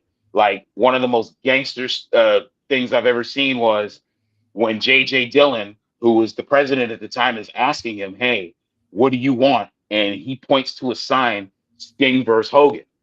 And it's like, yes, this is what we want. Contract signing. Barely even looked at the contract when he signed it because he's got his eyes on Hogan. It's the biggest build. We're like, this is what's going to bring WCW into 98. And then we got what we got. It was just like you're rooting for your favorite team. You think your favorite team is about to do so well, and then they absolutely just shit the bed. Like, that's what that was to me. And it's one of the biggest fumbles. I think it's WCW's biggest fumble by far, in my opinion. To see how much hype that there was for this match, how they built it, how Eric Bischoff, who was smart enough to be like, let's not put Sting on TV as much. Less is more. Let's build up to this. Starrcade is our WrestleMania. Outsold it. Yeah. I thought the got what we build-up was got. fantastic. I thought the build-up was fantastic. Absolutely. I was a kid. I was a little Stinger. I liked Surfer Sting. I liked when he turned to the Crow. I was there for the whole thing. Him coming out. The last time we heard him talk was when they tried to get him in the NWO, and he's like, the only thing that's for sure about Sting is nothing's for sure. For sure. And then he walked out, and you had half the Crow face paint. It wasn't fully there. Like, the whole build-up was great. I had like a birthday party when I was a kid. Everyone got Sting face paint done. Like, I was all for it. Once again, it goes back to like what I talked about earlier. As a kid, I didn't care. I was just happy that Sting won the title. I didn't look at the whole, hey, this whole trying to work the screw job thing into this thing and not letting Hogan just lose clean. Like, as a kid, I didn't care. Sting won the belt. That was the coolest thing to me. Growing up and watching it back, the execution of it all, like, pretty bad. Like, he should have just straight up won. You know, the whole show did suck. The rest of the show was pretty mediocre. They were banking on the main event. It was one of those shows where it was like the main event was the main deal. Everything else was just like filler at this point, right? Which honestly wasn't usual for WCW in 97 because like a lot of their undercard was better than the main event in 97, 98. Yeah. Halloween Havoc, Halloween Havoc, great show except the main event. Like, so this is one of the rare occasions where the main event was the sell and everything under it was kind of whatever. Looking back at it as an adult, now that sees wrestling differently, like the execution was horrible. As a kid, I was just happy Sting won. I was happy like Hogan was just thrown by Sting and the lifting him. It wasn't a count out Lex Luger situation. Like he actually beat him. Bret Hart's here. I'm a big Bret Hart fan. Like, you know, like all of that was cool to me. But they did Sting dirty. He should have won clean. He should have walked. He should have won definitively. He should have walked out strong. I'm not saying it had to be a Brock Lesnar Goldberg squash situation, but I mean like it just needed to be like Sting beat Hogan, boom, that's it, right? But that wasn't the case. And then we got all the screwery after of this title being vacated, then there being a rematch, and then, you know, not even like 4 months later, Savage beats Sting, which obviously, like, I love Savage, shows hype, but also, like, looking back, that probably shouldn't have been the situation. Like, Hogan won, right? And I think that's the story of WCW. They had really great stories that had really bad endings. Like the Wolfpack NWO split was dope, but there was no conclusion to it besides them just getting back together. The Sting thing was dope, but the conclusion sucked. Honestly, haters are going to hate, but I was kind of down with the whole Millionaires Club versus the New Blood. But there was no conclusion. Again, no conclusion because rap is crap. Yeah, like there's a lot of stuff that was good in WCW that just didn't have even little minor things like Jericho trying to fight Goldberg. We never got Jericho versus Goldberg. Yeah. And what made it even worse, that was December. Yeah. 1 month later, Stone Cold Steve Austin wins the 1998 Royal. Yeah, that's it. The writing was on the wall. And Tyson's coming in. And then Tyson comes in. The greatest two stories that had a conclusion but then had to be continued was the story of the formation of the NWO and the Third Man. That will always be iconic. And then the story of Bill Goldberg. Him beating Scott Hall and Hulk Hogan on that one night and winning both titles in the Georgia Dome. That was a great conclusion. Iconic. But for the most part, none of their great stories had great conclusions. Yeah. For instance, Goldberg's story. Yeah, Kevin Nash beats him with stun gun. Yeah. That was after though, right? Like the NWO thing initially was great, and then after got screwed over. The Goldberg thing initially was great, then after got screwed over. The Sting build up and him turning into the Crow was great, then after got screwed over. So it's like, you know. And the thing about the Goldberg losing is, here's the thing, that even though, again, Starrcade 98, not the greatest show, and Goldberg losing his streak to that is like whatever. The thing that really killed WCW was that Kevin Nash winning, not actually a bad choice. He was super popular. He was like super duper over. 8 days later, finger poke of doom. Finger point of doom. I was about to bring that up, bro. That's really that was the end. Bring in, and then Goldberg hurting himself by actually punching the limo, so he was off TV. The NWO just getting back together. Then you have to question, like, was NWO 2000 DDP, that bad, or did Bret just get hurt? Sting turning heel was the weirdest thing ever. Oh man, my grandmother got me into wrestling, and my grandmother called me like, "Oh my goodness, Fall Brawl '99." I was like, "Whoa!" He hit him with the bat. Like, you know, looking back, there's a lot of things that, like, as a kid, I didn't mind, but like Sting joining the Wolfpack, a little weird. Savage just joining the NWO after getting beat up for like 8 months and being like, "Whatever, I get Elizabeth, I'm just gonna join." There's a lot of questionable things. Hogan ending the Wolfpack because he thought it was cooler than his NWO, which it was. What they should have did with Savage, I liked how they started that, him getting in the NWO. What they should have did was make it where I'm just trying to infiltrate so I can take Hogan's spot. He should have screwed over Hogan with Sting at the end to be like, this is a plan all along. All along. Yeah. He did screw him over at Fall Brawl, or not Fall Brawl, Super Brawl, but that was different. Yeah. That's a whole different episode, but Hogan holding down Savage will always be a problem. Oh, all 4 Savage's world title reigns. Hogan and Flair. By Hogan. Disrespectful. Hogan and Disrespectful. Flair. It was always Hogan and Flair. Disrespectful. Never lost to anybody else. Hogan and Flair. All right, so to end off the show, we're gonna do a little 90s mini draft. So everybody is gonna pick 5 superstars from the 90s, see who can pick the best overall 90s roster, and we'll just go in order from me to Justin to James to Alan. So everybody will pick 1 each time individually until we have 5 total. So I'll go first, and like I said, Justin go second, then James, and then Alan, and then we'll just keep. We're picking our War Games teams. It's gonna be like War Games 98. Four teams. So it would be like a War Games match, a 5-on-5. So for the first pick for me, I feel like it's only right for me to take Stone Cold. So I have to take Steve Austin. Damn, that was gonna be my first pick. I really don't want to screw over Alan because I know where he's gonna go with this. So I'll let you keep him. It's hard. So I was gonna take Austin. Just my other. I'll take Savage to start off. Why not? Is it my turn? Yeah, you're the wild card. I don't know who you're gonna pick first. Give me Brett. Oh, you screwed over Alan. I was trying to not screw him over. Okay, it's okay. I'll take HBK then. I'll take The Rock. Okay, so you took Sean, you took Brett, you took Austin. Damn, I need a workhorse. Well, Savage is a workhorse, but he's older. Damn. You took Austin and The Rock. Look at this guy. He's just building the attitude era. I'll take Taker. Ooh. Good one. Sting. Damn. That was going to be my next one, too. That was going to be my next thing. We're in the guy's shirt. Say, all right. Okay. Next pick. I forgot about Sting for a second, too. That was so dumb of me. Things are going. That's a good one. But I will take Vader. Give me Mick Foley. That was my next one. This sucks. I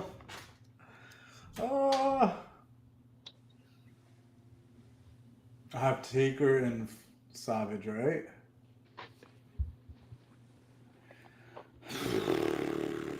Tough choices. We barely talked about him, but he's from the 90s, and I need someone like him. I'm taking Rob Van Dam. Diamond Dallas Page. Eddie Guerrero. Eddie Guerrero's a good one. It's a good sneak right there. I feel like we need a graphic of this later of all of our finds, right? There will be a graphic. I got Austin. I got Rock. I got Foley. Get built. This guy's pick a WCW guy, you WWF guy. It's funny because Austin and Foley were both in WCW too, and in the 90s. Yeah, literally. Cactus Jack vs. Vader Halloween Havoc Classic. Right? Yeah, I'm trying to figure out what direction I want to go in. I want to be a little. I would have picked Brad. I would have picked Sting. I would have picked. I want to be. I would have picked Austin.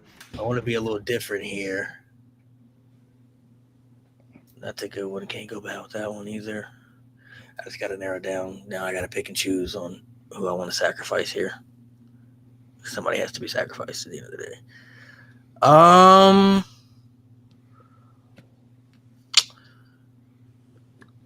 I'm going to pick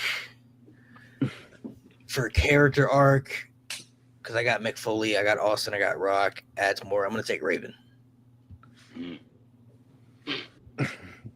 Just because I still rock with him till this day, but he was a favorite of mine when I was a kid. I'm going to take Scott Hall. I go 4. Oh, is it my turn? Hogan. Yeah, you know what? And it's funny you picked him. I'm gonna pick somebody that I don't even think we've talked about tonight. I might have mentioned him once. Give me Psycho Sid. Oh, Psycho Sid. Cam's favorite wrestler. Last pick for everybody. To get down to the nitty gritty, I got Stone Cold, I got The Rock, I got Mick Foley, I got Raven. My last pick, just to make it interesting, let's see. Because I'm trying to match it up with the styles that I got, so people that I feel like could mesh well and have some pretty good matches. RVD is my wild card. The rest of the guys are just like RVD's a good one. RVD's a good one. He's somebody who's definitely different. He's my wild card. I have Savage, Taker, and you know what? I know Scott Hall. My last pick, somebody who can work good, have good character work, cut promos. I'm gonna take Chris Jericho. I'm gonna take another OG. Should I? Damn. Yeah. There's 3 names in my head right now. One's a great wrestler, one's iconic, and the other one's just like, I don't know. I'm just gonna go with my heart of who I really liked at one point. And it's crazy because he doesn't even rank higher than the other guy in my 3 right now. But just for like, I mean, we already have Savage, but just for unpredictability, even more unpredictability on my team, and just wildness, I'm gonna take Roddy Piper. Okay. But the other options were Owen Hart and Ric Flair, but I'm just gonna go with Piper. Fuck it, I'll go Flair. I love Piper in the 90s. And since I couldn't get Brett, I'll take Owen. I was gonna say Ray, but I'm like, nah, I gotta get Flair. Ray wouldn't have been a bad choice. We saw Savage, Taker, RVD, Scott Hall, and Roddy Piper. What a random ass team. I got Brett, Sting, Hogan, Flair, and DDP. Different than I just have WCW. There's difference of uniqueness, and there's different names we could have thrown out there. I thought about Taz. Taz came to my mind. Yeah, I did like Taz a lot in ECW. Obviously, like Tommy Dreamer, Psychosis, Rey Mysterio. I thought about Pillman. Pillman crossed my mind. Yeah, because I love loose cannon Pillman. Brian Pillman is a really good one as well.